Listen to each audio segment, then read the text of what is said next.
News and വ്യൂസിലേക്ക് സ്വാഗതം. ചുറ്റുമുള്ള എല്ലാവരുടെയും കുറ്റം പറയാൻ വിളിച്ച ഒരാളോട് പാർട്ടിയുടെ തന്നെ കുറവുകൾ പറയാൻ കാണിച്ച പാലോട് രവിയുടെ ചങ്കൂറ്റം ചാൾസ് ശോഭരാജിനെ പോലും അതിശയിപ്പിക്കുന്നതാണ്.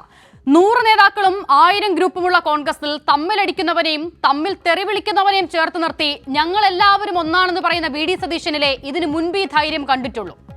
വെട്ടാനോങ്ങി നിൽക്കുന്ന സ്വന്തം മുറയിലെ വാളിന് തലവെച്ച കെ സുധാകരന് ശേഷം ആ കലാപരിപാടി അന്യം നിന്ന് പോകുമോ എന്ന ആശങ്കയെ അസ്ഥാനത്താക്കിയ പാലോട് രവിക്കിരിക്കട്ടെ ഒരു കുതിരപ്പവൻ. 3ാം തവണയും LDF എന്നത് പ്രതിപക്ഷ നേതാവിന്റെ ഉറക്കത്തെ പോലും കെടുത്തുന്ന യാഥാർത്ഥ്യമാണെന്ന് കോൺഗ്രസുകാർക്കും അറിയാമെങ്കിലും അതൊക്കെ ഇങ്ങനെ വിളിച്ചു പറയാമോ എന്നതാണ് പാലോട് രവിയുടെ രാജി മുല്ലപ്പള്ളിയെയും PJ കുര്യനെയും ഒക്കെ പഠിപ്പിക്കുന്ന പാഠം. ഇനി പുകഴ്ത്തിയേ തീരുമെന്നാണെങ്കിൽ അത് മോദിജിയെയും BJPയും ഒക്കെ ആകാമല്ലോ. തരൂർജിയെ മാതൃകയാക്കൂ എന്ന സതീശൻ ജിക്ക് നിങ്ങളോടൊക്കെ പരസ്യമായി പറയാൻ പറ്റുമോ? അല്ലെങ്കിൽ തന്നെ പണ്ടൊരു ഫോട്ടോയ്ക്ക് മുമ്പിൽ കുമ്പിട്ട് നിന്നതിന്റെ കേട് ഇതുവരെ മാറിയിട്ടില്ല. അപ്പോൾ തരുന്ന സൂചനകൾ കണ്ട് ഇതൊക്കെ പഠിക്കാതെ 3ാം തവണയും LDF എന്നൊക്കെ പറഞ്ഞാൽ വിശ്വപൗരൻ പോട്ട് തലസ്ഥാന പൗരനെങ്കിലും ആകാൻ പറ്റുമോ?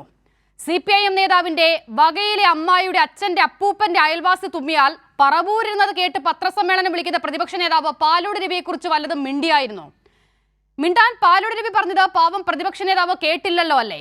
അല്ല, കേട്ടില്ലെങ്കിൽ എന്താ, മണിക്കൂറുകൾക്കകം രാജി വാങ്ങിയല്ലോ. അപ്പോൾ ഓടി നടന്ന് മോദിജിയെ പുകഴ്ത്തുന്ന വിശ്വപൗരനെതിരെയും നടപടി ഉണ്ടാകാമായിരിക്കുമല്ലേ? പിന്നല്ലാതെ 3ാം തവണയും LDF എന്ന വിശ്വപൗരനൊന്ന് പറഞ്ഞു നോക്കട്ടെ, അപ്പോൾ കാണാം രാത്രിക്ക് രാത്രിയുള്ള നടപടി. വാസ്തവത്തിൽ ഉമ്മൻചാണ്ടി സർക്കാർ അഴിമതിയുടെ കരിനിഴലിലാണെന്ന് പറഞ്ഞ വി ഡി സതീശനേക്കാൾ പാർട്ടിയെ പ്രതിരോധത്തിലാക്കിയ മറ്റൊരു നേതാവ് കോൺഗ്രസിന്റെ ചരിത്രത്തിൽ ഉണ്ടായിട്ടുണ്ടോ? തമ്മിലുള്ള കാരുവാരൽ എടുക്കാച്ചരക്കാക്കുന്നോ കോൺഗ്രസിനെ? ഈ വിഷയം ഇന്ന് ന്യൂസ് ആൻഡ് വ്യൂസ് ചർച്ച ചെയ്യുമ്പോൾ അതിഥികളായി ചേരുന്നത് അഡ്വക്കേറ്റ് K അനിൽകുമാർ CPIM-ൽ നിന്നും, B റജി കോൺഗ്രസ് സഹയാത്രികൻ, A സജീവൻ മുതിർന്ന മാധ്യമപ്രവർത്തകൻ എന്നിവരാണ്. ആദ്യം ശ്രീ B റജിയിലേക്ക്. റജി, ഒരു പ്രാദേശിക കോൺഗ്രസ് നേതാവുമായി വളരെ സ്വകാര്യമായി നടത്തിയ ഒരു ടെലിഫോൺ സംഭാഷണം, അത് ചർച്ചയാകണമെന്ന ലക്ഷ്യത്തിൽ തന്നെ പുറത്തു വരുന്നു. ഒരു പകൽ മുഴുവൻ അതിൽ നീണ്ട ചർച്ചകൾ നടക്കുന്നു. യുവ നേതാക്കൾ പോലും സമൂഹ മാധ്യമങ്ങളിലടക്കം പാലോട് രവിയെ പോലൊരു മുതിർന്ന നേതാവിനെ ആക്ഷേപിക്കുന്നു, അധിക്ഷേപിക്കുന്നു. പിന്നാലെ മണിക്കൂറുകൾക്കകം രാജിയും ഉണ്ടാകുകയാണ്. നോക്കൂ, പാലോട് രവിയുടെ രാജി ആരുടെ ആവശ്യമായിരുന്നു? നോക്കൂ, ഇത് ഒരു സതുദ്ദേശത്തോടെ ഒരു സഹപ്രവർത്തകനോട് സംസാരിച്ചതിനെ അതിൻ്റെ ഒരു ഭാഗം മാത്രം അടർത്തിയെടുത്ത് സെൻസേഷണലൈസ് ചെയ്ത് ഇത് എന്തോ ഒരു അപകടത്തെ വിളിച്ചു വരുത്തുന്നു എന്ന തരത്തിലുള്ള പ്രചാരണം ചില മാധ്യമങ്ങൾ നടത്തിയതിൻ്റെ പരിണത ഫലമായിട്ടാണ് ഇന്ന് നിങ്ങൾ ഈ ചർച്ച പോലും സംഘടിപ്പിച്ചിരിക്കുന്നതെന്നാണ് എനിക്ക് പറയുവാനുള്ളത്. അദ്ദേഹം ആ പുല്ലമ്പാറ എന്ന് പറയുന്ന ഒരു പ്രദേശത്തെ ഒരു പ്രാദേശികമായിട്ടുള്ള ചില വിഷയങ്ങളെ സംബന്ധിച്ച് സൗഹൃദത്തോടെ അദ്ദേഹത്തിൻ്റെ ഒരു സഹപ്രവർത്തകനായ വാമനപുരം ബ്ലോക്ക് കോൺഗ്രസ് കമ്മിറ്റിയുടെ സെക്രട്ടറിയോട് സംസാരിച്ചതാണ് ഈ വിഷയം. അത് ആ പ്രാദേശിക തലത്തിലുള്ള ഒരു വിഷയത്തെയാണ് അവർ പരാമർശിക്കുന്നത്. നിങ്ങൾ രണ്ടുപേരും കൂടെ അവിടെ കോൺഗ്രസിനെ ഇല്ലാതാക്കുമെന്നാണ് ആ വാക്കുകളിൽ മുഴുവൻ കേൾക്കുമ്പോൾ നമ്മൾക്ക് മനസ്സിലാകുന്നത്. ഈ സംഭാഷണത്തിൻ്റെ ഒരു ഭാഗം മാത്രം അടർത്തിയെടുത്തുകൊണ്ട് ഇതിനെ വലിയ ഒരു രാഷ്ട്രീയ സംഭവമാക്കി മാറ്റുന്നു എന്നുള്ളതാണ് ഏറ്റവും രസകരമായിട്ടുള്ള ഒരു സബ്ജക്റ്റ്. പക്ഷേ സംഗതി അതെന്തൊക്കെ ആയിക്കൊള്ളട്ടെ, അതിൽ അല്പം ജാഗ്രതക്കുറവ് ബഹുമാന്യനായ DCC പ്രസിഡൻറ്റിൻ്റെ ഭാഗത്തുനിന്ന് ഉണ്ടായതിൻ്റെ അടിസ്ഥാനത്തിൽ അദ്ദേഹം സ്വമേധയാ തന്നെ രാജ്യസന്നദ്ധത അറിയിക്കുകയും KPCC ആ രാജി സ്വീകരിക്കുകയും അതിനെ തുടർന്ന് തിരുവനന്തപുരം DCCയിലെ പുതിയ പ്രസിഡൻറ്റിനെ താൽക്കാലികമായി നിയോഗിക്കുകയും ചെയ്തിട്ടുണ്ട്. ഇവിടെ ആ വിഷയം അവിടെ പര്യവസാനിക്കേണ്ടതായിരുന്നു. പിന്നെ എന്തുകൊണ്ടാണ് ഇന്ന് കൈരളി ഈ വിഷയം ഇതൊരു ചർച്ചയ്ക്കായി എടുത്തിരിക്കുന്നത് എന്ന് എനിക്ക് മനസ്സിലാകുന്നില്ല. ശ്രീ B റജി, നോക്കൂ, ഇപ്പോൾ താങ്കൾ തന്നെ പറഞ്ഞതുപോലെ അതൊരു പ്രാദേശിക വിഷയമായിരുന്നു. 2 നേതാക്കൾ തമ്മിൽ സംസാരിക്കുന്നു, അത് പിന്നീട് പുറത്തു വരികയാണല്ലോ. അപ്പോൾ അതിൽ രണ്ടിലൊരാൾ അത് പുറത്തു വിടാതെ പുറത്തു വരുമോ എന്നുള്ള ഒന്നാമത്തെ സംശയം. പിന്നെ താങ്കൾ തന്നെ പറഞ്ഞതുപോലെ സതുദ്ദേശപരമായുള്ള വിമർശനമായിരുന്നുവെന്ന് ഇന്ന് KC വേണുഗോപാൽ അടക്കം പറയുന്നത് കണ്ടു. നിങ്ങൾ തന്നെ വിശേഷിപ്പിക്കുന്നത് കോൺഗ്രസ് ഒരു ആൾക്കൂട്ടത്തിന്റെ പാർട്ടിയാണ്, എല്ലാവർക്കും വിമർശിക്കാനുള്ള സ്വാതന്ത്ര്യമുള്ള പാർട്ടിയാണ്. അപ്പോൾ അങ്ങനെയാണെങ്കിൽ സതുദ്ദേശപരമായ ഒരു നേതാവ് വിമർശിക്കുമ്പോൾ അത് അയാളുടെ രാജിയിലേക്ക് എത്തിക്കുന്നത് എങ്ങനെയാണ്? സ്വയം രാജിവെച്ചത് എന്നുള്ളതായിരിക്കും റജി അതിനകത്ത് പറയാൻ വരുന്ന ന്യായീകരണം. പക്ഷേ ആ രാജിവെച്ച സാഹചര്യം എന്താണെന്നുള്ളത് നാടിന് മുഴുവൻ അറിയാവുന്നതാണ് റജി. അങ്ങനെയാണെങ്കിൽ പോലും അദ്ദേഹം സ്വയം രാജിവെക്കാനായി ഒരുങ്ങുകയാണെങ്കിൽ പോലും ഇതാ ആ രാജിക്കത്ത് കൊടുക്കുന്ന മാത്രമല്ല അത് വാങ്ങി പോക്കറ്റിയിടുന്ന നേതൃത്വം, അത് കോൺഗ്രസിൽ അസാധാരണമാണല്ലോ. നോക്കൂ, ഈ കോൺഗ്രസ് എന്ന് പറയുന്നത് ഇന്ന് ഇന്ത്യ മഹാരാജ്യത്ത് ഇത്ര ജനാധിപത്യ സ്വഭാവമുള്ള അഭിപ്രായ സ്വാതന്ത്ര്യം പ്രകടിപ്പിക്കുവാൻ അംഗങ്ങൾക്ക് കഴിയുന്ന ഒരു രാഷ്ട്രീയ പ്രസ്ഥാനം മറ്റൊന്നുണ്ടോ? ഈ കോൺഗ്രസ് എന്ന് പറയുന്ന ബഹുജനങ്ങൾ അടങ്ങിയ അവരുടെ അഭിപ്രായത്തെയും അവരുടെ വ്യക്തിത്വത്തെയും ഒക്കെ അംഗീകരിച്ചുകൊണ്ട് സതുദ്ദേശപരമായി വളരെ പവിത്രമായി ചില മൂല്യങ്ങളുടെ അടിസ്ഥാനത്തിൽ രാഷ്ട്രീയ പ്രവർത്തനം നടത്തുന്ന ഒരു രാഷ്ട്രീയ സംഘടനയാണ് കോൺഗ്രസ്. ഇന്ത്യക്ക് സ്വാതന്ത്ര്യം ലഭിക്കാൻ കാണിച്ച ആ സ്വാതന്ത്ര്യ സമര കാലഘട്ടം മുതൽ തുടങ്ങുന്ന ഈ കോൺഗ്രസിൻ്റെ പാരമ്പര്യം അത്തരത്തിലുള്ളതാണ്. ഇവിടെ അത്തരത്തിൽ ഒരു സഹപ്രവർത്തകനോട് സതുദ്ദേശത്തോടെ സ്നേഹപൂർവ്വം ചില ഉപദേശങ്ങൾ നൽകുമ്പോൾ അതിൻ്റെ അടിസ്ഥാനത്തിൽ അതിലെ ചില വാക്കുകൾ അടർത്തിയെടുത്ത് അത് വലിയ രാജി ഇനി മുതൽ ഒരു നേതാവിനും അവരുടെ അണികളോട് സതുദ്ദേശപരമായി ഒരു ഉപദേശവും നൽകാൻ സാധിക്കാത്ത തരത്തിൽ അവരെ പ്രതിരോധത്തിലാക്കുന്നതല്ലേ? അങ്ങനെ എല്ലാവർക്കും ഇനി ആർക്കെങ്കിലും ഇങ്ങനെ ഉപദേശിക്കാൻ തോന്നുമോ ശ്രീ ബീറജി? അങ്ങനെ ഉപദേശങ്ങളില്ലെങ്കിൽ എങ്ങനെ നന്നാകും ഈ അണികൾ? അല്ല, അവിടെ അദ്ദേഹം വിശ്വസിച്ച വ്യക്തി മറ്റൊരാൾക്ക് അത് കൈമാറിയപ്പോൾ ആ മനുഷ്യൻ, ആ വ്യക്തി, ആ മൂന്നാമത്തെ ആൾ അതിനെ ദുരുപയോഗം ചെയ്തതിൻ്റെ ധാർമ്മിക ഉത്തരവാദിത്വം ആവാം ഒരുപക്ഷെ ശ്രീ ബാലോട് രവി അദ്ദേഹം ഏറ്റെടുക്കുകയും അദ്ദേഹം രാജ്യസന്നദ്ധത അറിയിക്കുകയും ആ സ്ഥാനത്ത് നിന്ന് മാറി നിൽക്കുവാൻ അദ്ദേഹം തീരുമാനിക്കുകയും ചെയ്തിട്ടുള്ളത്. അതായത് ഒരാളെ വിശ്വസിച്ചു, അയാളോട് സതുദ്ദേശപരമായി ചില കാര്യങ്ങൾ അവതരിപ്പിച്ചു, ആ പ്രദേശത്തെ ആ സംഭാഷണം നമ്മൾ മുഴുവൻ ശ്രവിച്ചാൽ നമുക്ക് മനസ്സിലാകും.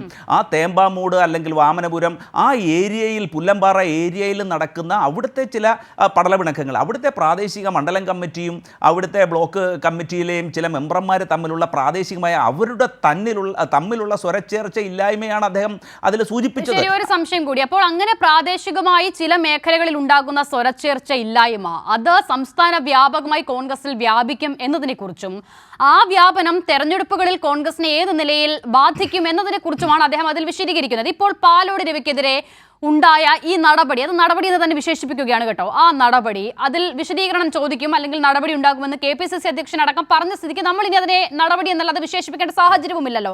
അപ്പോൾ ആ നടപടി ഉണ്ടായത് കോൺഗ്രസ് നേതൃത്വത്തിന്റെ അപജയത്തെക്കുറിച്ച് അദ്ദേഹം ആവർത്തിച്ച് പറഞ്ഞ വാക്കുകളിന്മേലാണോ, അതോ മൂന്നാം തവണയും വളരെ സുഗമമായി കേരളത്തിൽ LDF ഇതാ അധികാരത്തിൽ വരാൻ പോകുന്നുവെന്ന് സമൂഹത്തിൽ പൊതുവിലുള്ള വികാരം അദ്ദേഹം ആവർത്തിച്ചതിലാണോ? നോക്കൂ, 10 വർഷത്തെ, അതായത് 9.25 വർഷത്തെ ഭരണം കൊണ്ട് ആൻറ്റി ഇൻകുംബൻസി, ഈ ഭരണവിരുദ്ധ വികാരം അതിശക്തമായി നിലനിൽക്കുന്ന ഒരു കേരളത്തിൽ മൂന്നാമതും ഈ CPM അല്ലെങ്കിൽ ഇടതുമുന്നണി അധികാരത്തിൽ വരുന്നു എന്നൊക്കെ അസിതയ്ക്ക് ഒരുപക്ഷെ വിശ്വസിക്കാനാകുമായിരിക്കും. പക്ഷേ സിസ്റ്റത്തിൻ്റെ തകരാറ് കൊണ്ട് ജനം പൊറുതിമുട്ടി നിൽക്കുന്ന ഈ ഒരു ഘട്ടത്തിൽ മൂന്നാമത് വരും എന്നൊക്കെ പറയുന്നത് അത് അതിശയോക്തിപരമാണ്. സിസ്റ്റത്തിന് പുറത്താണോ? മുല്ലപ്പള്ളി രാമചന്ദ്രൻ സിസ്റ്റത്തിന് പുറത്താണോ? PJ കുര്യൻ സിസ്റ്റത്തിന് പുറത്താണോ? ഞാനൊരു കാര്യം, ഞാനും സിസ്റ്റത്തിന് പുറത്താണ്. ഇത്തരത്തിലുള്ള ഒരു അഭിപ്രായ പ്രകടനം കോൺഗ്രസ് എന്ന് പറയുന്ന ഒരു പാർട്ടിയിൽ മാത്രം സംഭവിച്ചിട്ടുള്ളതാണോ? ഇത് മറ്റു പാർട്ടികളിലില്ലേ? CPIയിലെ ഒരു ടെലിഫോൺ ലീക്കിനെ സംബന്ധിച്ച് ഈ അടുത്ത സമയത്ത്, അതായത് എറണാകുളത്തെ ജില്ലാ സെക്രട്ടറിയും സംസ്ഥാന സെക്രട്ടറിയും കമ്മിറ്റി അംഗവും തമ്മിലുള്ള ഒരു സംഭാഷണം പുറത്തു വന്നത് നമ്മൾ അറിഞ്ഞിട്ടുണ്ടല്ലോ. ഇനി ഇതിനേക്കാൾ വലിയ ഒരു വാഗ്ധോരണി ആയിരുന്നല്ലോ ശ്രീ AK ബാലൻ നേരത്തെ CPMൻ്റെ സംസ്ഥാന സെക്രട്ടേറിയറ്റ് അംഗത്തിൻ്റെ ഭാഗത്തു നിന്നുണ്ടായത്. അദ്ദേഹം പറഞ്ഞെന്താണ്, ഇവിടെ അതൊരു സ്വയം വിമർശനത്തിൻ്റെ രീതിയിലാണ് അദ്ദേഹം സംസാരിച്ചത്. അതായത് അണികൾ ഉണർന്ന് പ്രവർത്തിച്ചില്ലെങ്കിൽ നമ്മൾക്ക് ഈനാമ്പേച്ചിയും മരപ്പട്ടിയും ഒക്കെ ചിഹ്നങ്ങളായിട്ട് ലഭിക്കേണ്ടി വരും, അതുകൊണ്ട് അണികൾ ഉണർന്ന് പ്രവർത്തിക്കേണ്ട ഒരു സാഹചര്യം ഉണ്ട് എന്ന് അവരെ ഉദ്ബോധിപ്പിക്കാൻ വേണ്ടിയാണ് ചെയ്തത്. ഇവിടെയും അത്തരത്തിൽ ഉള്ളതാണ്. അതായത് BJP അവരുടെ പണത്തിന്റെ സ്വാധീനം ഉപയോഗിച്ച് ഇവിടെ നോക്കൂ, അങ്ങനെ ഒരു ഉദ്ബോധിപ്പിക്കലാണോ? കൃത്യമായി അദ്ദേഹം പറയുകയല്ലേ എത്ര മണ്ഡലങ്ങൾ, അത് അക്കമിട്ട് പറയുന്നുണ്ട്, അതിലേക്ക് ഞാൻ വരുന്നുണ്ട്, അതൊരു പ്രത്യേക വിഷയമാണ്.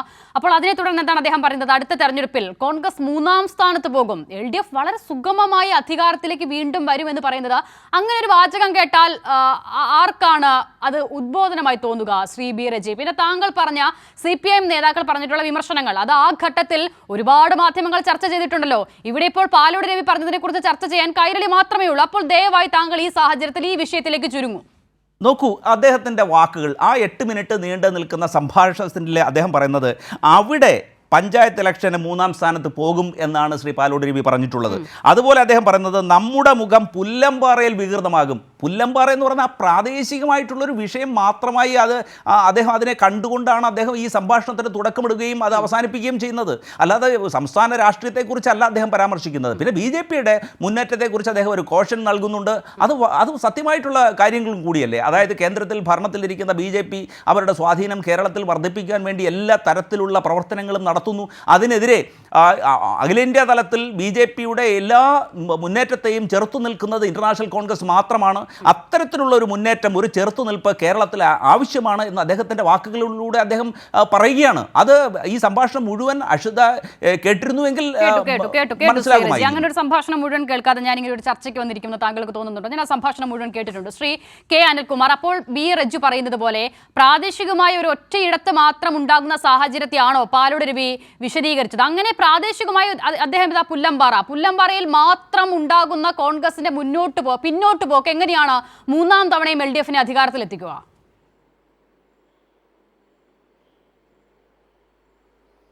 അല്ല, ഇടതുപക്ഷ ജനാധിപത്യ മുന്നണി രണ്ടാം തവണ അധികാരത്തിൽ വന്നതിന് കാരണം എന്തായിരുന്നു?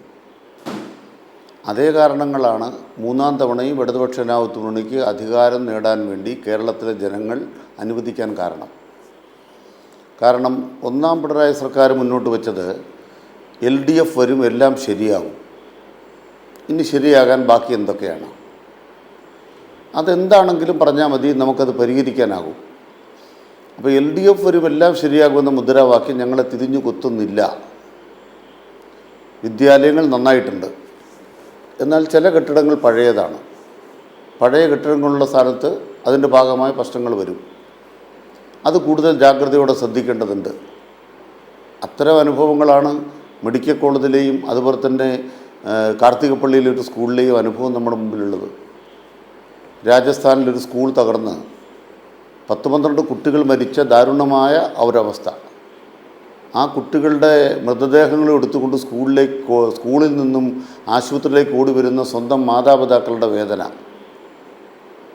ഇന്ന് തന്നെ നമ്മൾ കാണുകയാണ്. ഛത്തീസ്ഗഡിൽ അവിടുത്തെ കന്യാസ്ത്രീകൾ സഭാവസ്ത്രം ഉപേക്ഷിച്ചിട്ട് മാത്രമേ ഇനി വഴി കൂടെ നടക്കാൻ പറ്റൂ.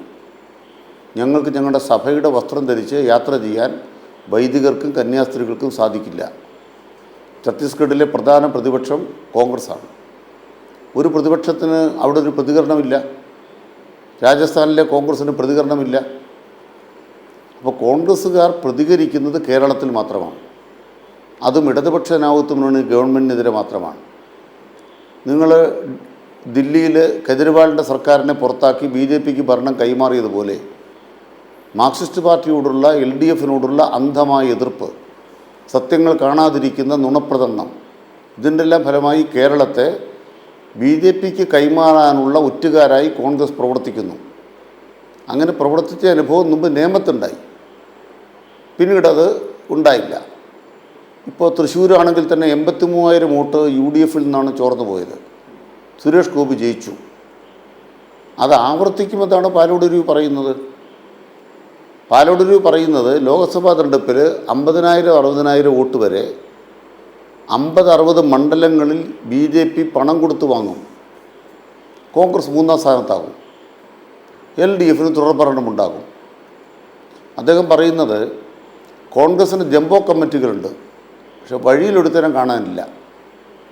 നാട്ടിൽ നാട്ടുകാരുടെ മുഖത്ത് കാണിക്കാവുന്ന ഒറ്റ ഒരുത്തൻ ആ കമ്മിറ്റിയിലൊന്നുമില്ല. കെ സുധാകരൻ എന്തിനാണ് ഇത്രയേറെ സ്ഥാനം കൊടുത്തിരിക്കുന്നത്? അദ്ദേഹം MP അല്ലേ? ഒരേ നേതാക്കന്മാർ തന്നെ എത്രയോ സ്ഥാനങ്ങൾ ഒരേ പാർട്ടിയിൽ തന്നെ 10-40 സ്ഥാനങ്ങൾ കൊണ്ടു നടക്കുന്നു. ഇവർ പ്രവർത്തകരോട് നീതി ചെയ്യുന്നുണ്ടോ? ഇതൊക്കെ ഏത് പുല്ലമ്പാറയിലെ കാര്യമാണ് പറഞ്ഞുകൊണ്ടിരിക്കുന്നത്? അപ്പോൾ പാലോരുടെയും മനസ്സ് തുറക്കുന്നത് കോൺഗ്രസ് പാർട്ടിയുടെ ആന്തരികമായ കാര്യമാണ്. ആ പാർട്ടിയിൽ നിന്ന് സംഭവിച്ചുകൊണ്ടിരിക്കുന്ന മേധാവിത്വം നിറഞ്ഞ നിലപാടാണ്. VD സതീശൻ എടുക്കുന്ന നിലപാടിനോട് ചെന്നിത്തലയ്ക്ക് യോജിക്കാനാവില്ല. ചെന്നിത്തലയും സതീശനും പരസ്പരം അകലം കാട്ടി ജീവിക്കുന്നു. KPCC പ്രസിഡന്റ് എന്ന് പറയുന്നത് കെ സുധാകരനെ ഒഴിവാക്കാൻ താൽക്കാലികമായി കൊണ്ടു നിർത്തിയ ഒരു പ്രസിഡൻ്റാണ്. അല്ലാണ്ട് KPCC പ്രസിഡന്റ് അദ്ദേഹത്തിൻ്റെ കഴിവിൽ പ്രസിഡൻ്റായ ആളല്ല. കണ്ണൂരിൽ നിന്നൊരാളായിരിക്കണം, സുധാകരൻ്റെ അനുയായിയായിരിക്കണം. എന്നിട്ടും അദ്ദേഹത്തെ സ്വീകരിക്കാൻ എന്തൊരു ജാഥയായിരുന്നു കണ്ണൂരിൽ. സ്വീകരണം നടത്തുമ്പോൾ ഫ്ലക്സ് വെച്ചത് സുധാകരൻ്റെ. ആത്മാഭിമാനമുള്ള ഏതെങ്കിലും KPCC പ്രസിഡന്റ് ആ പരിപാടിക്ക് നിന്ന് കൊടുക്കുമോ? ഒരു KPCC പ്രസിഡന്റ് വരുമ്പോൾ സുധാകരൻ്റെ സിന്ദാബാദ് വിളിച്ചുകൊണ്ട് 500 പേര് കൂടുക, വഴി മുഴുവൻ സുധാകരൻ്റെ പടം, യോഗത്തിൽ സുധാകരൻ്റെ പ്രതിജ്ഞ, രക്തമായി ഇല്ലാതൊരു പ്രസിഡന്റ്. ഇത് കോൺഗ്രസ് പാർട്ടിക്കല്ലാതെ ഈ ഗതികേടുണ്ടാകുമോ? ഇവിടെ ഞങ്ങളെ സംബന്ധിച്ച് അടുത്ത ഭരണം LDF-നാണ് എന്ന് വീണ്ടും ശ്രീ പാലോട് പറഞ്ഞതല്ല ഞങ്ങളെ സന്തോഷിപ്പിക്കുന്നത്. ഞങ്ങളെ അതിനേക്കാൾ സങ്കടപ്പെടുന്നൊരു കാര്യമുണ്ട്. ബി ജെ പിയുടെ വളർച്ച തടയുന്നതിനുള്ള പ്രതിരോധം നടത്താൻ കോൺഗ്രസിന് ത്രാണിയില്ല. നമ്മുടെ ആളുകളെല്ലാം ബി ജെ പിയിലേക്ക് പോകും. അപ്പോൾ ലീഗുകാരെന്ത് ചെയ്യും? ഇസ്ലാം മത വിശ്വാസികൾ എന്ത് ചെയ്യും? ലീഗുകാരെല്ലാം വേറെ പാർട്ടിയിലേക്ക് പോകും, മുസ്ലിങ്ങളെല്ലാം വേറെ പാർട്ടിയിലേക്ക് പോകും. അങ്ങനെ ബി ജെ പി എന്ന് പറയുന്ന പാർട്ടി ശക്തിപ്പെടുന്നതോടെ UDF എന്ന് പറയുന്ന സംവിധാനം ഇല്ലാതെയാവും. ഇപ്പം തന്നെ ജമാഅത്തെ ഇസ്ലാമിയും മുസ്ലിം ലീഗ് കൂടെ ചേർന്നിട്ടാണ് UDFനെ അല്പം പൊക്കിപ്പിടിച്ചിരിക്കുന്നത്. അവരുടെ താഴേക്കിട്ട പിന്നെ UDF ഉണ്ടോ? അപ്പോൾ മൂന്നാം LDF സർക്കാർ വരുമെന്ന് മാത്രമല്ല, UDFൻ്റെ സമ്പൂർണ്ണ തകർച്ചയെക്കുറിച്ചാണ് ആ ചർച്ച പറയണത്. മുസ്ലിങ്ങളെല്ലാം വേറെ പാർട്ടിയിലേക്ക് പോകുമെന്ന് പറയുന്നത് ഏത് പുല്ലംപാറയിലെ കാര്യമാണ്? അങ്ങനെ വരുമ്പോൾ നമ്മുടെ മതനിരപേക്ഷതയുടെ ഉയരം എന്താണ്? മതനിരപേക്ഷതയുടെ നില എന്താണ്? അതുകൊണ്ട് പറയാൻ ആഗ്രഹിക്കുന്നത്, പാലോട് രവിയുടെ സംസാരം കൊണ്ട് LDFന് തുടർഭരണം ഉറപ്പാണ് എന്നുള്ള ആ വസ്തുതയ്ക്ക് അതൊരു ബലം നൽകുന്നുവെന്ന് വാദിക്കാനല്ല ഞങ്ങൾ ശ്രമിക്കുന്നത്. പാലോട് രവിയുടെ പ്രസ്താവനയുടെ അല്ലെങ്കിൽ അദ്ദേഹത്തിൻ്റെ സംഭാഷണത്തിൻ്റെ ടോണെന്ന് പറയുന്നത് BJPക്ക് സമ്പൂർണ്ണമായി കീഴടങ്ങലാണ്, വർഗീയതയ്ക്ക് കീഴടങ്ങലാണ്. ഈ വർഗീയതയ്ക്ക് കീഴടങ്ങുന്നതിലേക്ക് കോൺഗ്രസിനെ കൊണ്ടു നയിച്ചത് കേരളത്തിലെ KPCC ആണ്, രാഹുൽ ഗാന്ധിയാണ്. ആ രാഹുൽ ഗാന്ധി പോലും ഈ കേരളത്തിൽ വന്ന് വേണ്ടാത്തത് പറഞ്ഞിട്ട് പോയി. കഴിഞ്ഞ ദിവസം വേണ്ടാത്തത് പറഞ്ഞിട്ട് പോയി, പലതവണ വേണ്ടാത്ത പറഞ്ഞിട്ട് പോയി. CPMനെയും BJPയെയും താരതമ്യം ചെയ്തു. CPMും BJPയും ഒരുപോലെയാണെന്ന് രാഹുൽ ഗാന്ധി പറഞ്ഞു. CPMും BJPയും ഒരുപോലെയാണ്, പിന്നെ എങ്ങനെയാണ് കോൺഗ്രസ് അതിജീവിക്കുക? ഇപ്പോൾ കോൺഗ്രസ്സുകാർ BJPയെ വിശുദ്ധമായി കാണുന്നു, CPMനെ പോലെ സ്വീകാര്യമായൊരു പ്രസ്ഥാനമായി കാണുന്നു. CPM കേരളത്തിന് നന്മ ചെയ്ത പോലെ കേരളത്തിനും രാജ്യത്തിനും നന്മ ചെയ്ത ഒരു കൂട്ടരായി BJPയെ രാഹുൽ ഗാന്ധി വിശുദ്ധപ്പെടുത്തുന്നു. ഈ വിശുദ്ധപ്പെടുത്തുന്ന രാഷ്ട്രീയം കോൺഗ്രസ്സുകാരെ BJPയിലേക്ക് കൂട്ടമായി കൊണ്ടുപോവുകയാണ്. അങ്ങനെ കോൺഗ്രസ്സുകാരെ BJPയിലേക്ക് ആട്ടിത്തെളിക്കുന്ന രാഹുൽ ഗാന്ധിയുടെ രാഷ്ട്രീയത്തിൻ്റെ പതനമാണ് പാലോട് രവിയിലൂടെ പുറത്തു വന്നത്. പാലോട് രവി പുറത്തു പോയാലും അദ്ദേഹത്തിൻ്റെ ശബ്ദം മൂടി വെച്ചാലും ആ രോദനത്തിനകത്ത് നിഴലിക്കുന്നത് മതനിരപേക്ഷതയുടെ മിനാരങ്ങൾ തകർക്കുന്ന കോൺഗ്രസിൻ്റെ അവസരവാദമാണ്. അത് കോൺഗ്രസ് തിരുത്തുമോ എന്നറിയാനാണ് കേരളം പ്രതീക്ഷിക്കുന്നത്, കാത്തിരിക്കുന്നത്. ശരി, ശ്രീ A. സജീവൻ, കോൺഗ്രസിന്റെ മുഖം വികൃതമാണ് എന്നാണ് പാലോട് രവി പറയുന്നത്. അപ്പോൾ പാലോട് രവി രാജിവെപ്പിച്ചതിലൂടെ കോൺഗ്രസിന്റെ ആ വൈകൃത മുഖം മാറിയോ?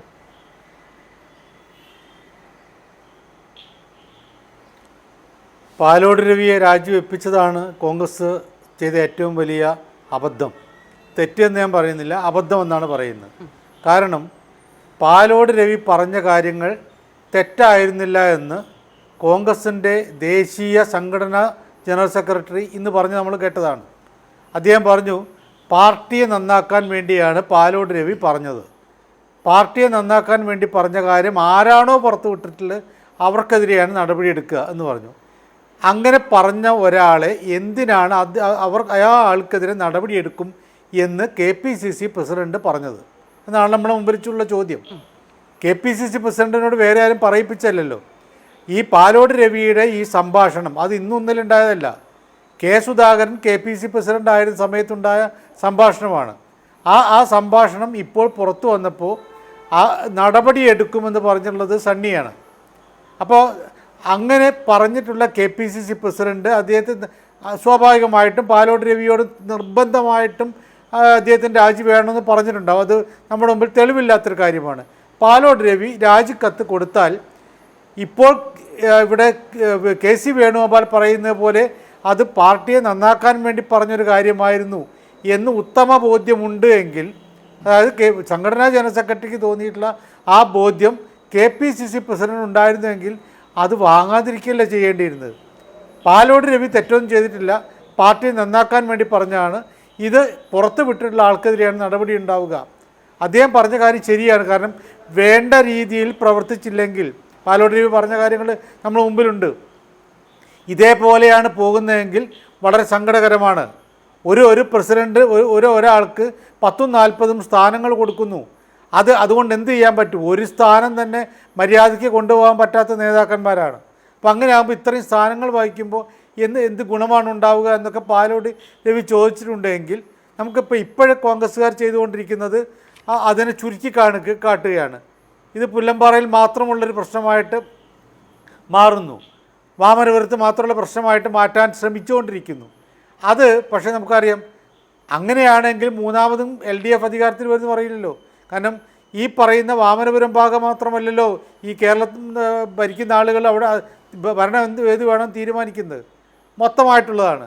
KPCC പ്രസിഡന്റ് അനിൽകുമാർ പറഞ്ഞ പോലെ KPCC പ്രസിഡന്റ് ഉൾപ്പെടെയുള്ള ആളുകൾ, അന്നത്തെ KPCC പ്രസിഡന്റ് ഉൾപ്പെടെയുള്ള ആളുകൾ 10-40 സ്ഥാനങ്ങൾ വഹിക്കുന്നതിനെക്കുറിച്ച് പറയുമ്പോൾ അതൊരു പ്രത്യേക പ്രാദേശിക സ്ഥലത്തെക്കുറിച്ചുള്ളതല്ലല്ലോ. അപ്പോൾ ഈ പറയുന്ന പാലോട് രവി പറഞ്ഞുള്ള കാര്യം വളരെ കൃത്യമാണ്. അദ്ദേഹം പുറത്ത് പരസ്യമായി പറഞ്ഞില്ല എന്നുള്ളതാണ് അദ്ദേഹത്തിൻ്റെ മാന്യത. തൻ്റെ സഹപ്രവർത്തകനോട് അവരുടെ ഭാഗത്ത് അവിടെയുണ്ട പ്രാദേശിക പ്രശ്നങ്ങളെക്കുറിച്ച് പറയുമ്പോൾ മൊത്തമായിട്ട് പാർട്ടിയുടെയും ദുർഗതിയെക്കുറിച്ച് അദ്ദേഹം പറയുകയാണ്. അപ്പോൾ അത് പാർട്ടിയെ നന്നാക്കാൻ വേണ്ടി പറയുന്ന ഒന്നാണ് എന്ന് ഉത്തമ ബോധ്യമുണ്ടായിരുന്നെങ്കിൽ KPCC പ്രസിഡന്റ് ഒരിക്കൽ പോലും അദ്ദേഹത്തിന് രാജി കയ്യിൽ കിട്ടിയാൽ പോലും അത് അപ്പം വലിച്ചു കയറുകയാണ് ചെയ്യേണ്ടത്. അല്ലാതെ താങ്കൾ പറഞ്ഞ കാര്യങ്ങൾക്ക് താങ്കൾ ഒരു തെറ്റും ചെയ്തില്ല എന്ന് പറയുകയാണ് വേണ്ടത്. അത് ഉണ്ടായില്ല എന്ന് പറയുന്നതാണ് പാർട്ടിക്ക് വന്നിട്ടുള്ള ഏറ്റവും വലിയ അബദ്ധം. അതിനിപ്പോൾ വളരെ കൂടുതൽ പ്രശ്നങ്ങളിലേക്കാണ് പോകുന്നത്. ഇങ്ങനെ നമുക്ക് സംശയം തോന്നുന്നത് അങ്ങനെ അണികളെ നന്നാക്കാൻ ശ്രമിച്ചതിനാണോ നടപടി, അതോ അദ്ദേഹം ആ ടെലിഫോൺ സംഭാഷണത്തിൽ അടിവരയിടുന്നത് എന്താണ്? CPM ഒരു ഈസി വാക്ക് ഓവർ ആയിരിക്കും എന്നുള്ളതാണ് പറയുന്നത്, അല്ലേ? ഉറപ്പായും LDF എന്ന് പറയുന്നു. അപ്പോൾ അങ്ങനെ ഒരു പ്രതീതി സമൂഹത്തിൽ തന്നെ ഉണ്ട്. VD സതീശൻ പറയുന്നത് 100 സീറ്റോടെ UDF അധികാരത്തിൽ വരുമെന്നാണ്. അപ്പോൾ ആ സമയത്ത് ഒരു DCC അധ്യക്ഷൻ ഇങ്ങനെ പറഞ്ഞതാകുമോ അപ്പോൾ നേതൃത്വത്തെ ചൊടിപ്പിച്ചത് എന്നുള്ള സംശയം നമുക്ക് അതുകൊണ്ടാണ് ഉണ്ടാകുന്നത്. കാരണം ഈ നിലയിൽ പ്രവർത്തകർക്കും അണികൾക്കുമെതിരെ വടിയെടുക്കുന്ന ആദ്യത്തെ ആളല്ലല്ലോ പാലോട് രവി. അവരൊന്നും രാജിവെച്ചിട്ടുമില്ല. അല്ല, പാലോട് രവിയെക്കുറിച്ച് നമ്മൾ പറയുമ്പോൾ പാലോട് രവി പരസ്യമായിട്ടൊന്നും പറഞ്ഞില്ല എന്നുള്ളൊരു കാര്യം. പിന്നെ UDF 140 സീറ്റും നേടുന്നു ആയിരിക്കും, അത് നല്ല കാര്യം. 140 സീറ്റ് നേടി. പക്ഷേ ഇപ്പോഴത്തെ ഒരു അവസ്ഥയിൽ ഇങ്ങനെ പോയാൽ 40 സീറ്റ് പോലും കിട്ടില്ല എന്നുള്ള രീതിയിലേക്കാണ് പാലോട് പറയുന്നത്. അത് പറയുമ്പോൾ അത് അങ്ങനെ കിട്ടരുത് എന്ന് അദ്ദേഹം പറഞ്ഞിട്ടില്ല. ഈ അവസ്ഥയിൽ പോയാൽ വളരെ ദയനീയമായിരിക്കും. മൂന്നാമതും LDF അധികാരത്തിൽ വരും. കോൺഗ്രസിനകത്തുള്ള പല ആളുകളും BJPയിലേക്ക് ചേക്കേറും. നമ്മൾ കണ്ടുകൊണ്ടിരിക്കുകയാണല്ലോ. പത്മജ വേണുഗോപാൽ ഉൾപ്പെടെയുള്ള ആളുകൾ അങ്ങോട്ട് പോയല്ലോ.